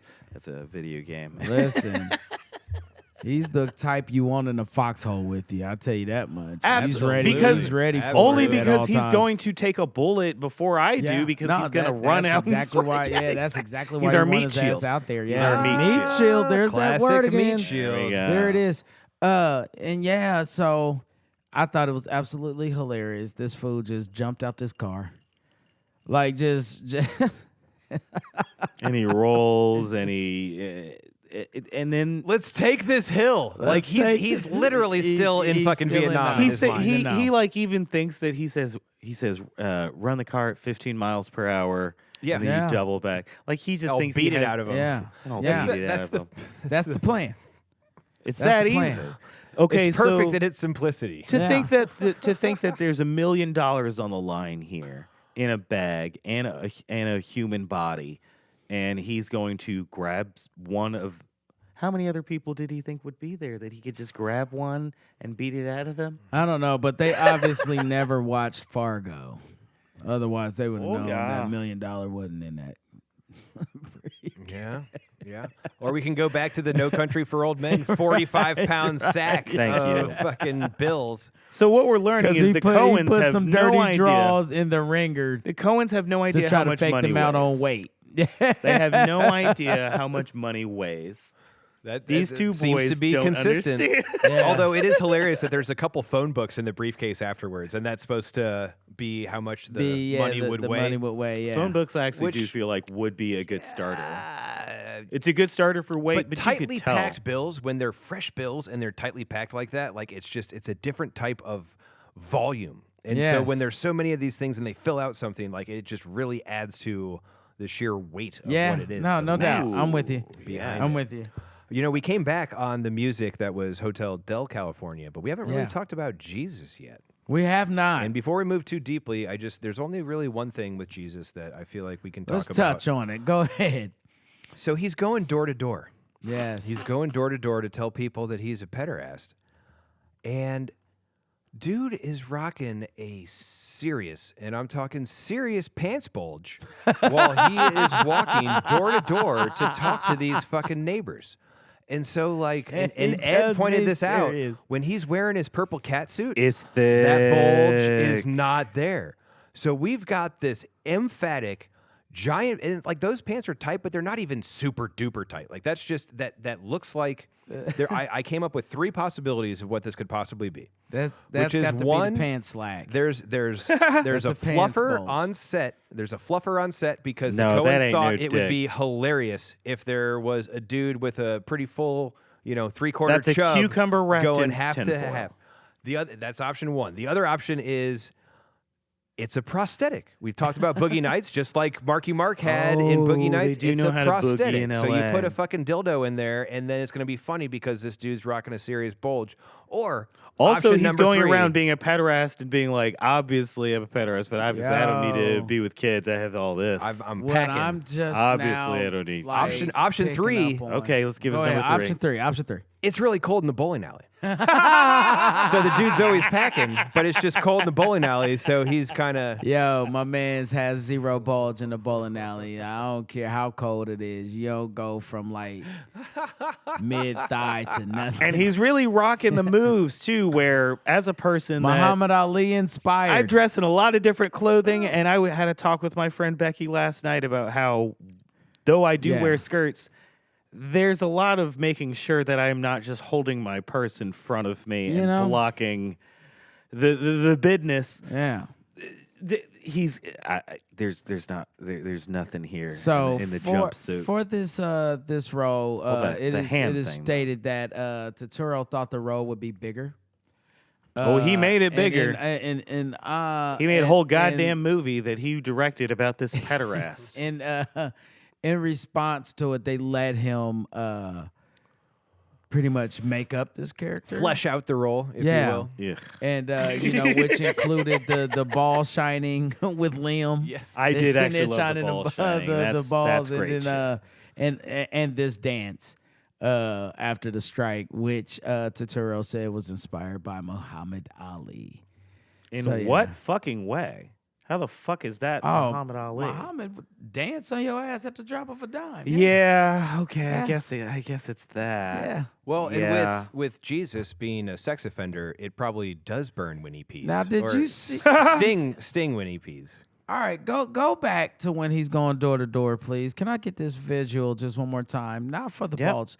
Look at this gangsta ass Eddie Munster Widow's Peak. I see what you're saying. Yeah. No, it's not there on that. That's what I said when he's going door to door. Right. Here he's got the he's just got some like hairnet on. He's pulled back in like a little ponytail. This is where he's got the net on. Oh yeah, because he's a dapper Dan man. Yeah, when he's door to door, look at this. That fucker is holy dang. He's hanging brain on both sides. He's all the way the fuck out. I mean, that is one of the most gnarly ass Widow's Peaks I have ever seen. Holy shit. In my entire life. And do they make sex offenders do this shit still? Because they absolutely should. yes, to a certain extent, but also what's better for people is there are, I think it's called Dog Watch or something similar. Yeah, where you can check in on them. Yeah, no, and just like see you can who's see in 'em your the registry. area because. Yeah, of course they can ask you to do a thing or say it's a thing, a part of your parole or whatever. Public shame. But they're not going to embarrassment. follow up on this because who would follow up on this? The same cops that show up late to a fucking bowling alley. I get it. I just think public shame should be brought back more for folks like this. But here's my question: legit or no? Was he really a sex offender, or do you think Walter's just talking shit? And the flashback, the him going door to door is just part of Walter's story. Because the story is also being told by the mustache who's telling a story that he heard all these people tell in the bowling alley. So it's a remembrance of a story. It's a simulacrum of it. But yeah, he's definitely a pedo. You think so? Yeah. I think it's just Walter. A dude that wears that kind of hairnet to the bowling alley and calls himself the Jesus. Obviously, there's a lot going on here. Where but that is an interesting way to look at it because we talk about unreliable narrators all the time, but all we see is a flashback that's from a story that Walter is Walter telling. Of all people is telling. Now, granted, there are public registries to where, if Jesus was actually a creep, which he very well might be, and honestly, if you see the movie Jesus Rolls that he directed way after the fact, that's continuation of that character. And he does look at Donnie with weird eyes, and Donnie is the young little cutie of Donnie's the twink. Yeah. But that's I always like thinking of things in that other way because we don't know, this is just we're shown what other people are saying. We don't know what actually happens. But also if the man is threatening to pull away your piece and shove it up your ass and pulling the trigger until it goes click. Which is it sounds like a rap lyric to me if I'm being honest. To put it in until it goes click sounds like something. It goes click. Click. Yeah. Is that what that Nas guy was I think that's what Nas might have said on the piece. So so we've got a botched money delivery. The dude is worried. She's gonna lose her life now, man. We were responsible for her life. Her life was in your hands. Her life was in our hands, and How many times do you say it, Trevor? How many times? I believe Brant said that at least 3 times. 3 times. Yep, just like knocking on the door. You know how of the many devil. times the dude says "man" in this movie? Oh, it's in the 400s or some shit. No, it's 147. Okay. 147, but yeah, he says "man" 147 times. And as a non-binary person that uses "dude" as general nomenclature for myself, the man of it all also is understandable because I know, man, what you're talking about, my dude. Yeah, and because that's just how he talks in the parlance of the time. I get it. In the parlance of our times. I get it. Yeah. Well, and one little thing from a personal experience standpoint, we've kind of talked about the money that the Big Lebowski is using to pay for this ransom. It was supposed to go to the little Lebowski special urban kids. achievers. Yes. And Maude informs us that they're based in Watts. So that's Watts, California, which is where the riots are. Of good old Watts. And so when Talib Kweli played at the Treese Hip Hop Music Festival in Indianapolis, Indiana in 2019, I believe. was there. He called himself a little Lebowski urban achiever. I did not recall that. Whoa. Okay. It was, I've been a fan of Talib since probably 2002 or 3, but I was here and I didn't even know. Yeah. It was 6 years ago. Yeah. Yep. Solid called me back, man. It was also on the same stage that we just got to hear Ed do a great Sly set during Tonic Ball. It was the same stage. Yeah, Ed, rarefied air, and he's up in there. It was the same stage. Thank you. That was But so this botched money delivery thing, in the process, they fuck up the dude's car. They're at the bowling alley. Dude's car gets stolen. He gets the car back, finds this kid's homework in it, Larry Sellers. Yeah. They go to visit Larry. Poppycock on Pilar for letting who she thinks are the police come into the house. That's wild. I mean, that haircut and suit. that Walter's rocking. You know, he's got one's only big left dick to vibes. assume Detective, that he is a cop. Friend of Seamus. Yeah. Yeah. Well, but he's certainly got the security company where he was able to find where this address is. He was given a name of a child, and then he found where that kid lives, which I believe is 1824 Radford. And who's the pederast? Which is by the In-N-Out Burger. And who's the pederast? That's why I'm like, are we sure about Because he does contradict everything he ever says. Are we all going crazy? Does anyone respect the rules? He's the one going crazy, not respecting the rules. Did anybody see? Is he the pederast? Did anybody see what Larry Sellers' social study paper was on? What the topic was? Oh, I just remember him getting maybe a D. He got a D. It was on the Louisiana Purchase. Was it? Okay, no, I did not see that. So that rapist Thomas Jefferson got some love in that paper, probably. But I don't know, because his dad was the dude that wrote Branded. So Bulk of the series. You never.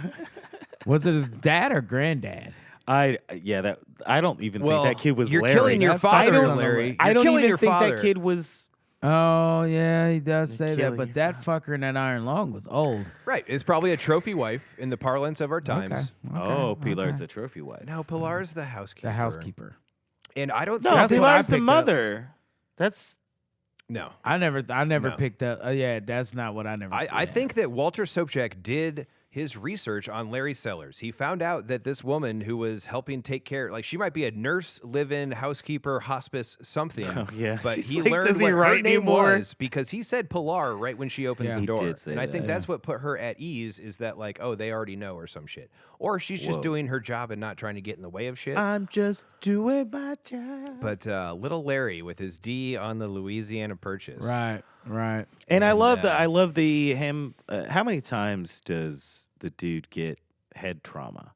The dude got his ass whooped. He's got CTE. Minimum twice. He's got because CTE. There's the two plus the dream car sequences. accidents. There's the car accident. Yeah. So 4 maybe, like that we see, like plus getting your head thrown in a toilet. Like he hits that fucking dumpster pretty gnarly too. Yep. Real hard. So 7 or 8 times like, that the he dude's gets. going through it. Yeah, he's got his occasional acid flashback, and then CTE as well to be dealing with. Right. So, I don't know exactly where we're at in the summary, but I do have one question because we brought up the car. Yeah, we're going just into discussing the this dumpster. thing at this point. And the hell with the plot points. I'm calling it right now. Because we do know, and most people who are going to be listening to this hopefully have seen this movie. And if not, obviously there's spoilers. But at the same time, this can be enjoyed whether you know what happens or not, because not a whole lot happens. There is a plot, but a lot of it is just that you're hanging out with these people who are fucking ridiculous.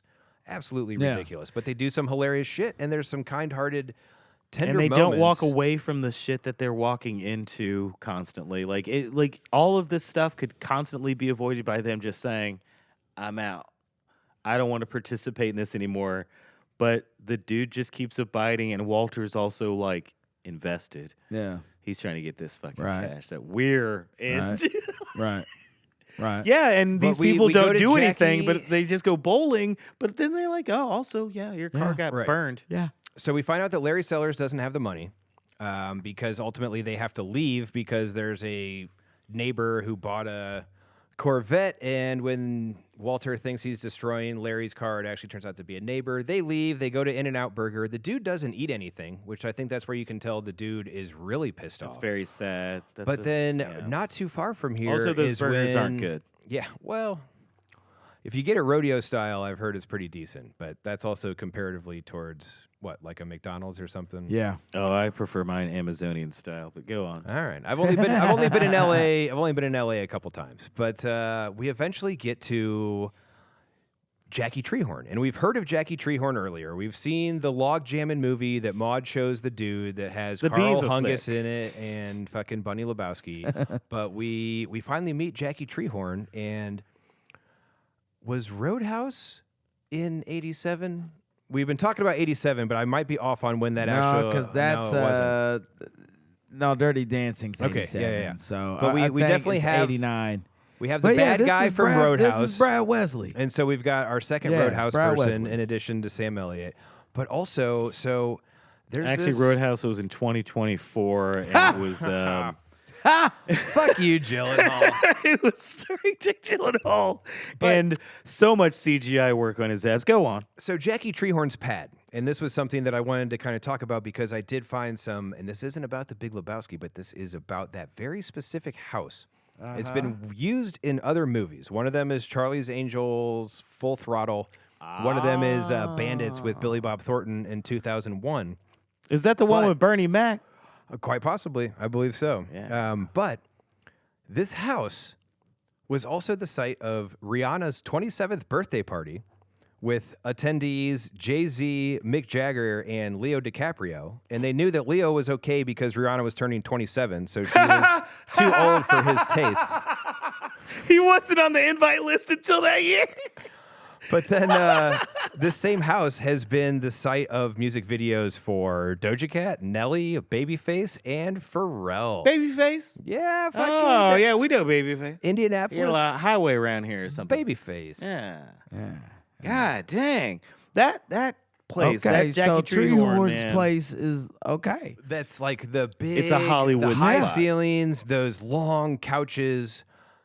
God, those couches look so uncomfortable. I like that the dude really splays out on it because otherwise I see couches like that are super low and weird and artistic, and I'm like, cool. So like, just fuck my spine. Yeah. Like I just I think that's what a lot of those couches are for. for some spine fucking. Spine fucking. Yeah. Right. Yeah. Speaking of, Here's my question. Let's talk about this real quick. Talk about it real quick.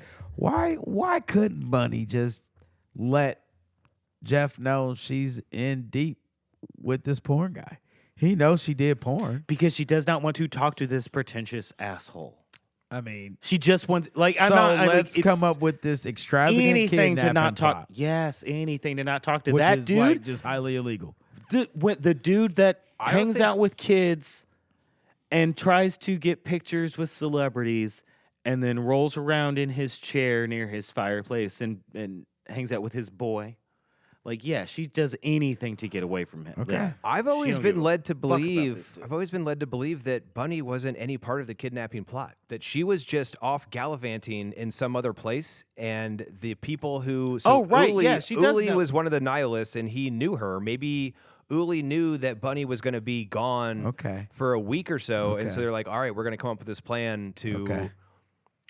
Damn. Stage this kidnapping. Okay. Hey, I man. don't think that Bunny was Okay. part of the I hadn't plot. even thought about that, man. Okay. I think she was just out there getting hers because she's not, sorry to use this word, she's not banging that cripple the way that, fucking Carl I was Hungus actually would. I was under the impression that she was banging because based on what Maud says, she's a nymphomaniac, so she can fuck without love. So she fucks that man for his money, but there's no love there. There's no relationship. Well, and maybe that The worked for fucking's a the couple easy months. part, yeah. But then once you meet Carl Hungus, I mean, she's just there's riding no his go- face. there's no She's going probably back. just riding There's his no face. going back. Yeah. So, I don't know. and when we meet Delfino later, that's Delfino's the second person who was also in It's Always Sunny, but that's the private Snoop, the private Dick, the brother Seamus. The funny thing is when he talks about Bunny Knudsen, her real name is Fawn Knudsen, so Fawn instead of Bunny, but she lived in Moorhead, Minnesota. Ew, that's where So she Nancy's will- from, right? Yeah, that's not only where throat goat Nancy Reagan is from, but that is also where Bunny learned to hone her skills of $1,000 blowjobs. And yeah, I mean, this is a spot where this movie it's devolving but also evolving. We get to meet. We don't get to meet. We get to see Maud Lebowski, and she comes and finds Jeffrey, his place. She finds the dude. His place has been trashed. But when Yes. he wakes up from a dream sequence, he wakes up to her standing above him in a robe, and she drops the robe and she says, "Make love to me." Yeah. But after this whole session of coitus, we do get to learn a little bit about who the dude is and where he came from. And so some of the things that he's done is he was the author of the Port Huron Statement. That was the original Port Huron Statement. Okay. He was in the Seattle 7, which, Yeah. Was him and 6 other guys. Yeah. The dude was a roadie for Metallica on the Speed of Sound tour. Right. And a bunch of assholes, Yeah. evidently. Yeah. And then, just bowl, drive around, and the occasional acid flashback. But all this is going on when Maud is holding her legs above herself, and she is trying to get the seed that's just been planted in her. She's trying to become impregnated by the dude's fucking sperm. Which is just a random ass person to decide to want to have a child with. Absolutely. So, but at the same time, all right. So I was What's going to your bring something theory up. here? I was going to Yeah. bring something up earlier. What We were you got? talking about the driving the car into the dumpster, and I forgot where this came from, but it was because Maud sent the dude to see a doctor to see if the dude has volatile sperm to impregnate her. Right. So I always viewed He's thorough. I always viewed this scene as the dude smoking a joint, drinking a beer, driving down the road, listening to Creedence because he just got jerked off by the doctor. I thought that he was just happy that he got a checkup because healthcare is expensive in America, even in 1991. But Trevor, I like your because it makes a lot more sense because you would check modality as well as seeing if he's has any issues or anything. Yeah. And Maud could spend enough money to get that process done probably pretty quickly. Yeah. And then she rolls around on her back to make sure that it all goes into place. Yep. Yeah. So we get that. We go back to the bowling alley, and I tell you, that thought never crossed my mind, though. Not that the doctor jacked him off or anything like that, you know. I think he's in a post. I think he's in a post nut bust glow. Yeah, when he's smoking. Yeah. He's kind of punching the roof of that car, like he's no, pretty he was excited. definitely he was feeling good about Where he something, wrecks no himself doubt. again. Flicking the roach into the window that's rolled up, and then it landing in his lap, pouring the beer onto his lap, and then crashing the car into the fucking dumpster. Tore that dumpster up. That's physical comedy. Kind of at its finest. At its finest. That's some funny. And then he funny-ass can't shit. get out the driver's side door because it's fucked up, so he has to slide over. Like, They it's already just told good him shit. that the car doesn't work on that side of the door. This is Also, good I shit. loved the scene at when he gets the car back, and he talks about the smell inside of it. It reminded me very quickly of The Other Guys. Oh, they call it what's that? It's something like a Dirty Mike soup, and the Boys. a soup kitchen. Yeah, they call it a soup kitchen. Thanks for the fuck shack. And Dirty Mike and the Boys. yeah, The other guys. That's Wahlberg and Will Ferrell. right. Yes. That's a hard watch for Ed. That's That's a hard watch for no Ed. Because for Ed Ed. likes for all of the Asian people that he knows to have both of their eyes working properly. And he knows that Marky Mark is not on board for that. Okay. We've talked about Marky Mark a lot with his prosthetic dick and Boogie Nights, and I guess we just got we're to a do real Boogie Nights. fun bunch here. Hey. But we're gonna get a little funky and discuss the end of this movie. So there's been the botch, there's been everything going. We don't everybody's got their own motivations. The dude, okay. I do have one trivia question for the two All of you. right, let's hear it. Can we name any of the black characters in this movie? Well, there's They don't have names, but can we? There's the police officer. There's the police officer looking at the bowling pin chillum, pushing the weed around. Yeah. Yeah, that's I got the a same total of- cop I got a total of 3. The cop that's there when they find out about the rug and everything. Yeah, that's who I'm talking that about. scene. Cop. Yep. Yeah. Oh, there's a black dude that's in the bowling alley while they're walking through and talking about the botched drop like that. Oh, I missed that. There's I a missed dude that. that's just kind of walking through the back. One of Maud's boys who punches the dude in the first dream sequence. Yes. One of the two of them. Okay. Yeah. Yes, he doesn't say anything. He's just sitting there looking pissed. I think that dude was in Milli Vanilli as well. Like That's same great. role. That's You don't have great. to say I anything. know the one that punched him favors Bad Bunny. Oh, wow. I think he favors yeah, Bad Bunny. I could see that a little bit. Yeah, but Oh wait. Oh, There's a I third. remember one. Well, they get Miss Species in the film. They call them a marmot, but it's actually a ferret, and I'm pretty sure it was an African American ferret. Gotcha. It didn't like the water. Correctly. Did it? Yeah. And which is crazy too. Also, that's a little bit of Poppycock. It's not a marmot. It's a It's definitely a ferret. It's a ferret. I used to do ferret rescue, and ferrets actually really love the water. Yeah. They don't freak out when they get in the water and stuff. They actually it's all part of the joke. You got a Yorkie as a Pomeranian. Yeah. You've got a ferret as a always marmot. wrong. All their specifics are always wrong. I can't tell you it that was third the black cab person. driver listening to the Eagles. Oh, that kicked him out. They like the Eagles. Kicked him out his cab. You're absolutely right. Yeah. Wow. All right. Hands on myself. But also in a movie that's set in Los Angeles, like it's good that you have interactions with characters, but in the same way that like in No Country for Old Men, it was pretty much just the one dude who picked up Brolin hitchhiking. And there wasn't a whole lot of... Hold on, now you got me doing the Michael from this is the Michael from Good Times. Because now I'm kind of... The Coens don't work with the long The Coens don't work with niggas, do they? No, because they're from the, they're like, oh, no, we don't know anything So it about makes this. sense. I'm it sitting makes here sense thinking in about Fargo. the Coen it makes movies, sense in and I'm Fargo, like, but maybe not so much in others. And we certainly had Tommy in Oh Brother. And that does not help at all. Well, and then the Cart Man, but I mean, it's minimum. So I'm it's glad. Minimum. Thank you, Trevor, for bringing It's this minimum. up. I've been thinking about it the entire time. Damn, I never really thought on it though. It's a little like we're not rating everything. We just rate these films one by one or whatever. Yeah. But if I was going to rate the Coens, they do a pretty good job of showing women in a lot of different ways and powerful and they write very well for people, but they don't. And maybe it's a little bit of respect that they don't want to have a black voice. They don't want to simulate a black voice. And that's kind of what I think that it comes down to. And so, but there's a matter of inclusion. Bring somebody in, but also they do the thing where they edit their films too. Like there's a lot of control, and there's a lot of them I'm just fucking around. Well, right, but at I the never same time, thought on it. Between inclusion or diversity, we also can get back to, we've been talking about John Fogerty and CCR off mic. No doubt. There's an element of appropriation. No doubt. And I do feel like the Coens being the writers, so what, are they going to write some jive talk or some bullshit that like, in whatever sense of like, all right, so we've been talking about Lloyd Bridges as... No, they're Jeff sticking Bridges' to dad what in they Airplane know. and that. Listen, I think it's...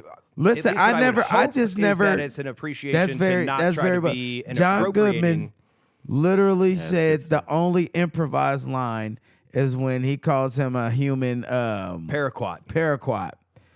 And everything else is like Coens. Yep. Including to like all the mans and dudes. Like that's in there. You so did to your mention point, Owens and the Lady Killers. Yes. So to your point, oh right, the Lady Killers. Yeah, I mean, yeah. To your point, they do a lot of the writing. Maybe they didn't want to seem stereotypical and whatnot. That's fair. I mean, they could go Tarantino and just be like, I don't know what this character says, nigger.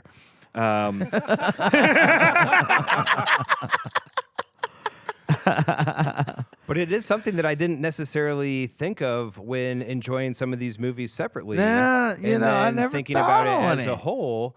There's definitely not the strong black characters that some other filmmakers just the black charers.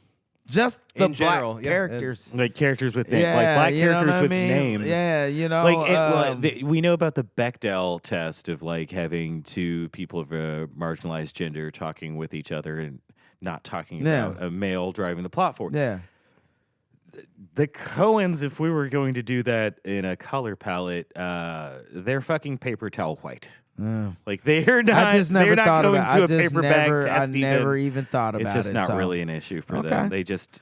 I still am a fan of the Coens. I'm not going to knock them because for they that. just dodge it. They're just like I'm not going to knock them for that. They've made some great films. And there's and it's like they do interact with people of other nationalities, but most of them are Polish and Scotch and Irish and Welsh and like they're all these just like Yeah. No, not to get too hung up on it. I know we've been talking about it for a little bit, but and it's just never even thought about it. We can appreciate people as filmmakers, and we can try to understand their intention when they are making their art. And sometimes, if it's going to be authentic, then maybe it's not trying to be as inclusive, because authentically in the history of our country has not been very separatist inclusive. and exclusionary. And at the same time, it's the truth of the matter. And if I may, or take they this don't time even right now recognize on this pod, shout out to Emily, Trevor's wife, for this awesome glass. So, like, if y'all can't hear it in my voice, I'm on the back end of a cold and whatnot, and the voice you are is already raspy. sounding more and and so I've been sipping this tea, and it's feeling better. So shout outs, and shout out to you, Trevor. It was, from what I understand, it was your idea. Actually, I heard Casey mention tea. Well, shout out, Casey. Everybody, shout out. You get a shout out. I'm Trevor always gets a thinking shout about out. your throat. Everybody gets a shout out. Well, and before we take a little break, because we're gonna polish the end of this movie off, and then we'll round it up. But we're getting close to that time. But just as one of these funny little asides, one of Emily's nicknames is Auntie Tea-Bagz. And that's not just because I be laying my nuts across them. She does have a lot of tea. I did see there was a lot of tea on the shelf. I did see there's a lot of tea. And that's $1,000, and we'll see you in a minute. Yo.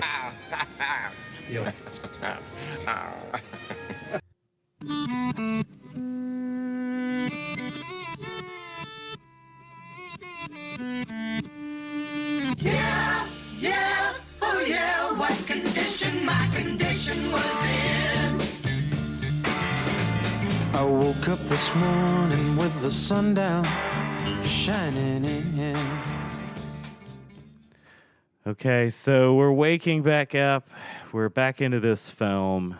The nihilists seem to care about things way more than they present. Like, if you're a nihilist, it shouldn't really be that much, but they've cut off a toe. They need to try to get this money, and they're willing to cut a bitch on this shit. Yeah. And that was Amy Mann, singer Amy Mann, who was the girlfriend of the nihilist who had her toe cut off to get that $1 million that never was actually there to begin with.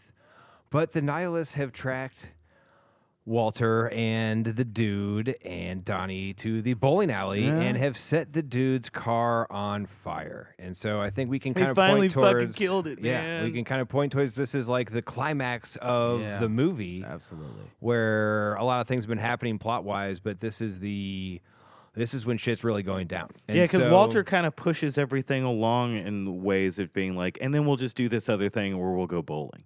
And we'll just do this other thing. Like, and then eventually the shit hits the fan, and he is a man of his word, and he's willing to go to battle for his friends. Yeah. And these nihilists, we have Peter Stormare, who was obviously great in Fargo that the Coens did a couple years before Big Lebowski. And then he's Flea, a cutie. Which I love how Ed was unaware before this evening that the basis for the Chili Peppers was one of the nihilists. Never even noticed. The dude from Point Break. That's Kiedis. Oh, different We band. got two separate Chili Peppers in movies that Reel Poppycock has covered. Yes. But I will say that something that Trevor did not notice until it was really watching the special features on the Blu-ray. So John Goodman as Walter Sobchak is talking about how during this whole fight sequence, like, he throws a bowling ball and hits Flea in the midsection, and then the nihilist that has a sword comes at him, and he eventually bites that nihilist ear off, spits it up into the air, and then they find out that Donnie has had a heart attack. And Walter goes over to try to comfort. Call 911. I do it. But I'm pumping blood. So the whole time that I've ever seen this movie in the past, I thought that Walter Sobchak he had just exerted so much energy, he was worried that he was going to have a heart attack himself. So what I learned in these special features is that Walter actually took a glancing blow from the sword, and he was bleeding a little bit because he took that sword protecting Donnie. And then that was the injury that he was dealing with where the dude has to go call 911 instead. And so I had never seen that. They don't show it in the movie where he's ever bleeding himself. You see blood on his uniform, but it's from the dude's ear who he bit off. You don't actually see him take the sword. Yeah, and I thought his nose was bleeding a little bit from getting like pummeled, but it does look like he's holding pressure on himself in that scene too, and like making sure he doesn't bleed out. Could you imagine getting punched by John Goodman? Oh my goodness. That's a big hand. That's a big hand, and thick... that's attached to a big ass arm. Big Dan Teague. You ain't seen the last of Big Dan. You remember in Roseanne when Jackie's boyfriend like beat her? Yep. That's exactly the thing that I was thinking about earlier when I talked about like him just being kind of a nice guy that will beat your fucking ass if you fuck with my fucking family. He breaks fingers in the righteous gemstones. Yes. Yes.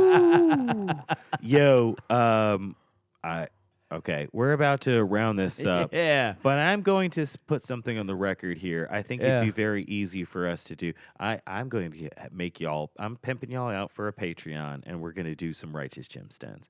We might not do every single fucking episode by any means. We'll do a couple episodes. I'd be so and we'll down to do some Righteous Gemstones. We'll just talk about it. Like, we'll just. Are you kidding me? I'd be all the way down it's for so it. Baby Billy's and Bible Bonkers. Baby Billy's Bible Bonkers. We grew up in that shit. I was sad to see Donnie go.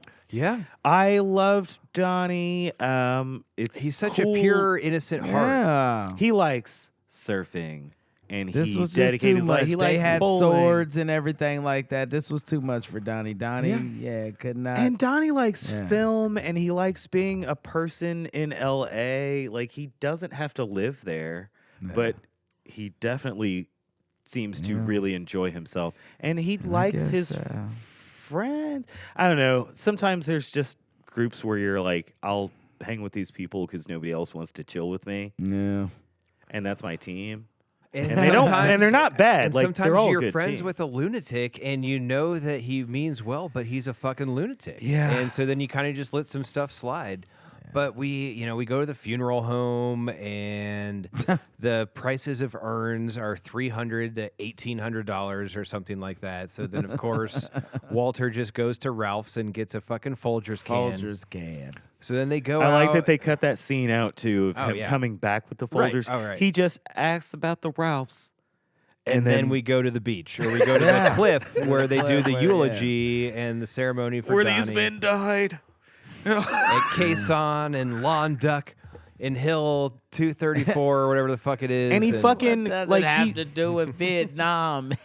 and then well, not in a literal sense. And then he hugs the dude and he says, "I'm sorry," like 2 times, and they hug each other, and you see a moment of them both being like, "Yeah, this is real." Yeah. And it's never not going to be this real, and there's nothing we can do to ever push back from this.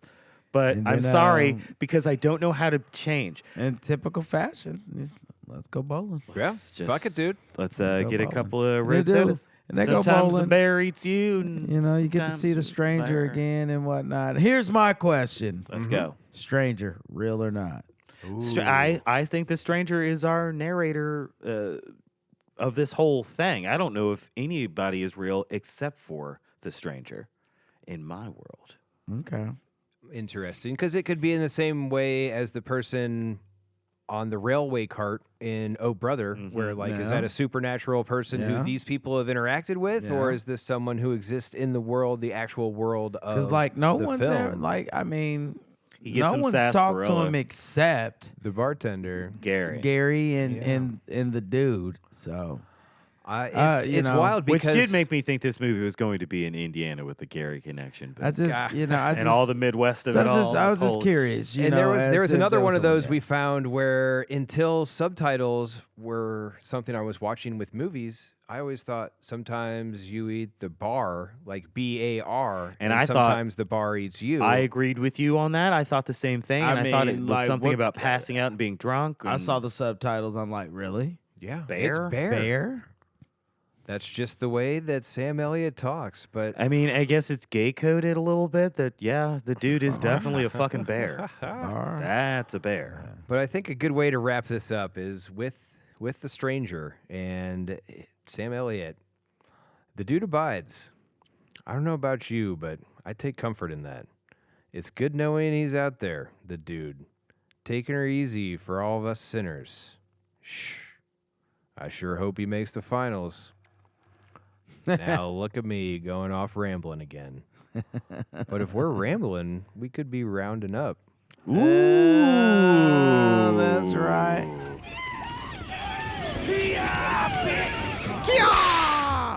All right. Let's round this thing up. I'm going to do this real quick. Because, before you get into it, explain to them what the roundup is. So there might be new listeners today. It may be a new listener, but you ain't new to this world. This is so pertinent. This ain't golf. This is bowling. Obviously, you're not a golfer? Obviously, you're not a golfer. You're not a golfer. We do this ancillary thing at the end of these episodes where we go from 1 to 5 and we talk about real genius versus real poppycock. Real poppycock means there's a bunch of poppycock in this fucking film, but that doesn't mean it's a bad film. That just means, there was a lot worth breaking apart. But that's just our opinion on this fucking film. I'm going to throw a man out here real quick. Just throw this down the lane. I'm a Dudist priest. I'm a non-binary person that knows that using dude is almost always being used in a form of positivity and not negativity. If someone calls me dude and they're being mean about it and they're being a fucking prick, that's a very specific kind of use of a dude. Yeah. That doesn't happen. It's very undude. That ain't a dude thing, and I'm not that kind of dude to bring that kind of stuff on myself. I'm giving this film. I'm giving this film a 3.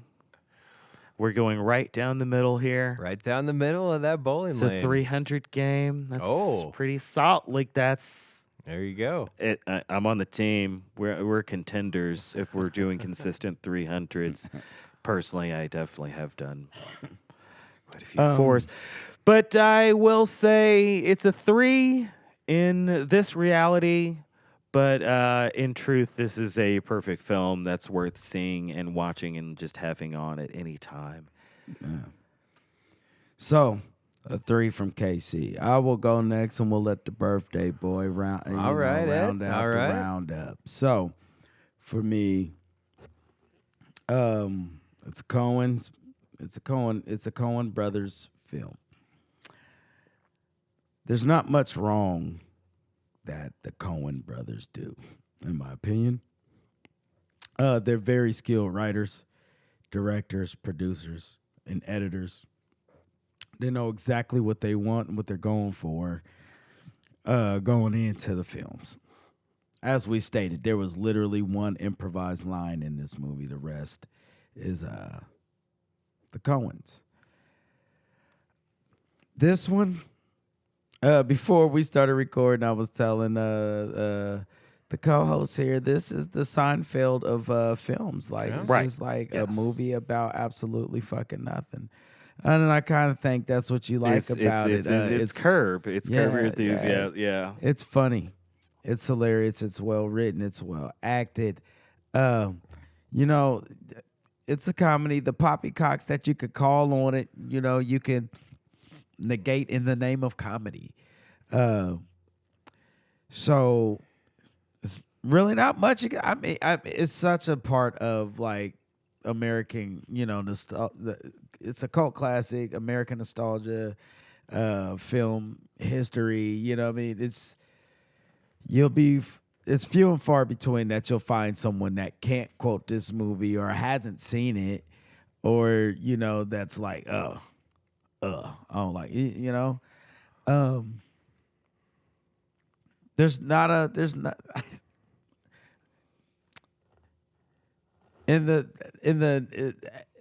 it's not a perfect. I don't know how I'm Yeah. trying to say this. Yeah. You know what I mean? It's not perfect, but there's so little because of the subject matter and what this movie is that you can really call Poppycock on.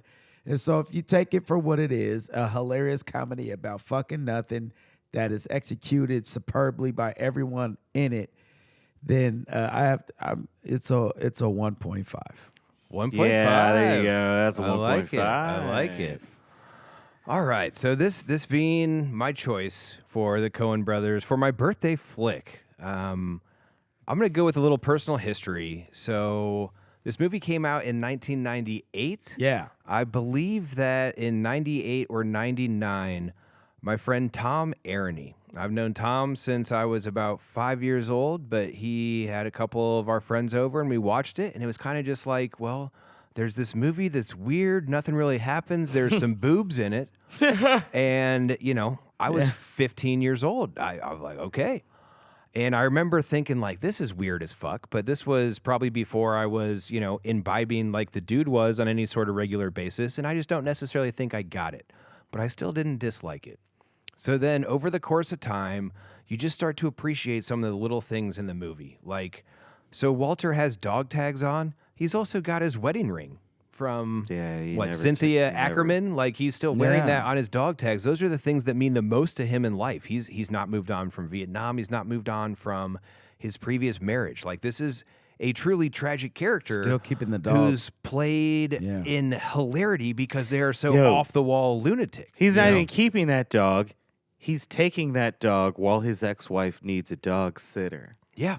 He's not letting go. He's doing Shabbos. He goes to her synagogue. He goes to her synagogue. Right. Which is also a weird, that's an imposing thing. That's not a good thing for... Well, it just shows that you haven't been able to let go. And so over the course of time, I watched this movie more and more, and I started to understand it better. I will say that one of my best friends, a brother from another mother, Joshua Budd, through hanging out with him over time, we would watch this movie together, and kind of like how Ed would talk about with Django Unchained, sometimes it's just like the end of the night movie where we're popping it on. We may not even be able to see the entire thing, but we still know the beats of it, and we can quote it back and forth, and it's hilarious.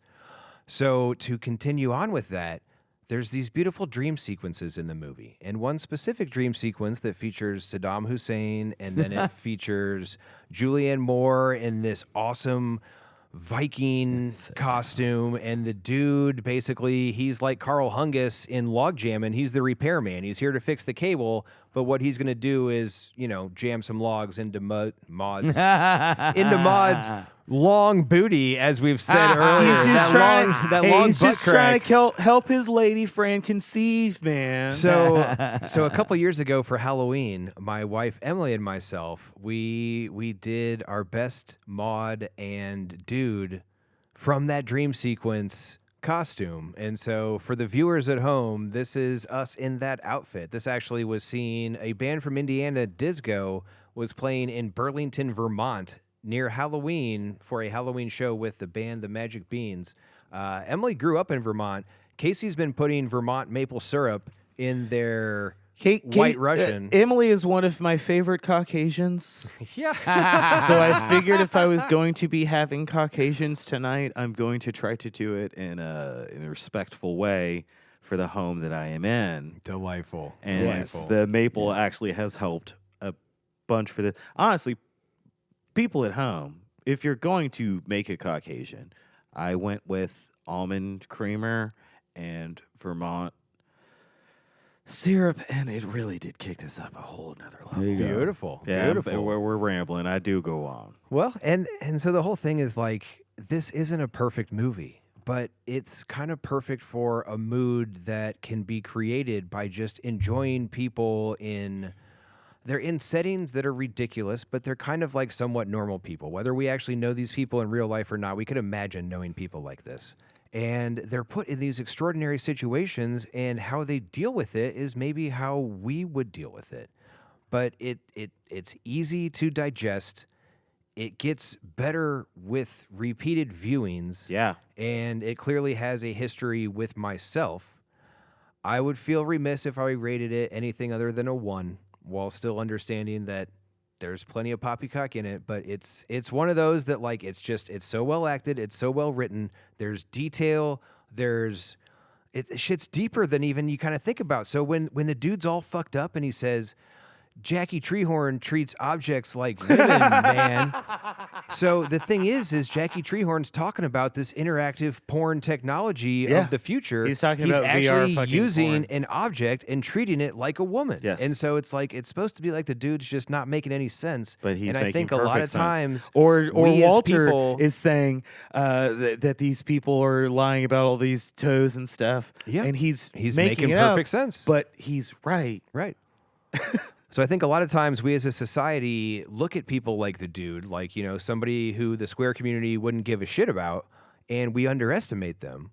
Well, this would be my plea to our friends, our Poppycock listeners, whatever. Like, yeah, sometimes people are just crazy and you don't really got to give them too much attention. Like, hopefully they get some help, whatever. But there's a lot of people that maybe you just don't understand. And maybe because they look at life a little bit differently than how you look at life. But if you put yourself in their shoes for a little bit and try to look at the world the way that they do, you don't have to agree with them, but maybe you'll just understand them a little bit better. And for that, that's like my ethos of what this Dudist type of shit can be. And that's why I'm dropping a 1 on it. Drop a 1 on it. Well, that gives the Big Lebowski a Poppycock rating of 1.83. Perfect. Yeah. No, I think so. You know, I think if we would have landed like, you know, on the 2 or something, like, you know, I mean, would have been anywhere right between around. 1.5 to 3.5 really could work because it's also ridiculous in so many different ways. In so many different ways. Yeah, there's plot holes and fantastic almost ridiculous. intentional. Yeah. Listeners, just like Trevor said, put yourself in someone else's shoes. Yeah. Put yourself in someone else's jellies. Put yourself in someone else's robe and put our podcast in someone else's phone. Yes. Thank you for please. listening Do to this that, entire episode. Yeah. Give us tell your grandmother about it. She'll enjoy it. We did old movies too. Like, it's cool. Tell your stepmother about it, or your mom, whatever you call her. Cool. Let her know. Put it on her phone. Sorry, your stepmom's a nympho mod. Vagina. Yeah. Her co-star in the Beaver picture? What? Yeah. Beaver? I mean, vagina? I mean, you know the guy? Dude, Right. y'all rule. I'm so glad that I like. Yeah, glad we got to do this. Yeah, this is a good it was one. fun when, you know, going back watching this on repeat. Like, it just was awesome sauce. And for the listeners and the viewers, we just want to remind you to check us out on the socials. Instagram and Facebook at Reel Poppycock. Go to YouTube, subscribe to the page, Reel Poppycock. You can check us out on there. And then, as always, we want to encourage you to tell as many people as you can about the pod. If you are a faithful listener and a fan, let them know that there's a cool pod that you listen to about movies, where these 3 people get together and just clown around and discuss movies for fun. Because it's fucking fun. And we like to look at it differently than, you know, because even myself, I'm hearing these things that these intelligent, like intuitive, insightful people are saying, and it helps me analyze things in a different way. And it's fun because we can take stuff that we love, like this movie, and still find new shit with it after all this time. Yeah. And so we're going to go into it, but we're going to go into it maybe from unconventional ways of how Yes. you would think to talk about something. Yes. And maybe it'll give you a new way to appreciate an old favorite. Yeah. All right. So tell your friends, loved ones, acquaintances, co-workers, and anybody that you meet about the pod. And, we're going to get up out of here. As always, we've been your host for the episode. I'm Ed. This was Trevor. And this is just some dude named KC. And that's going to do it for us. We're going to see you on the next one. Sunshine. Take it easy. What are you doing?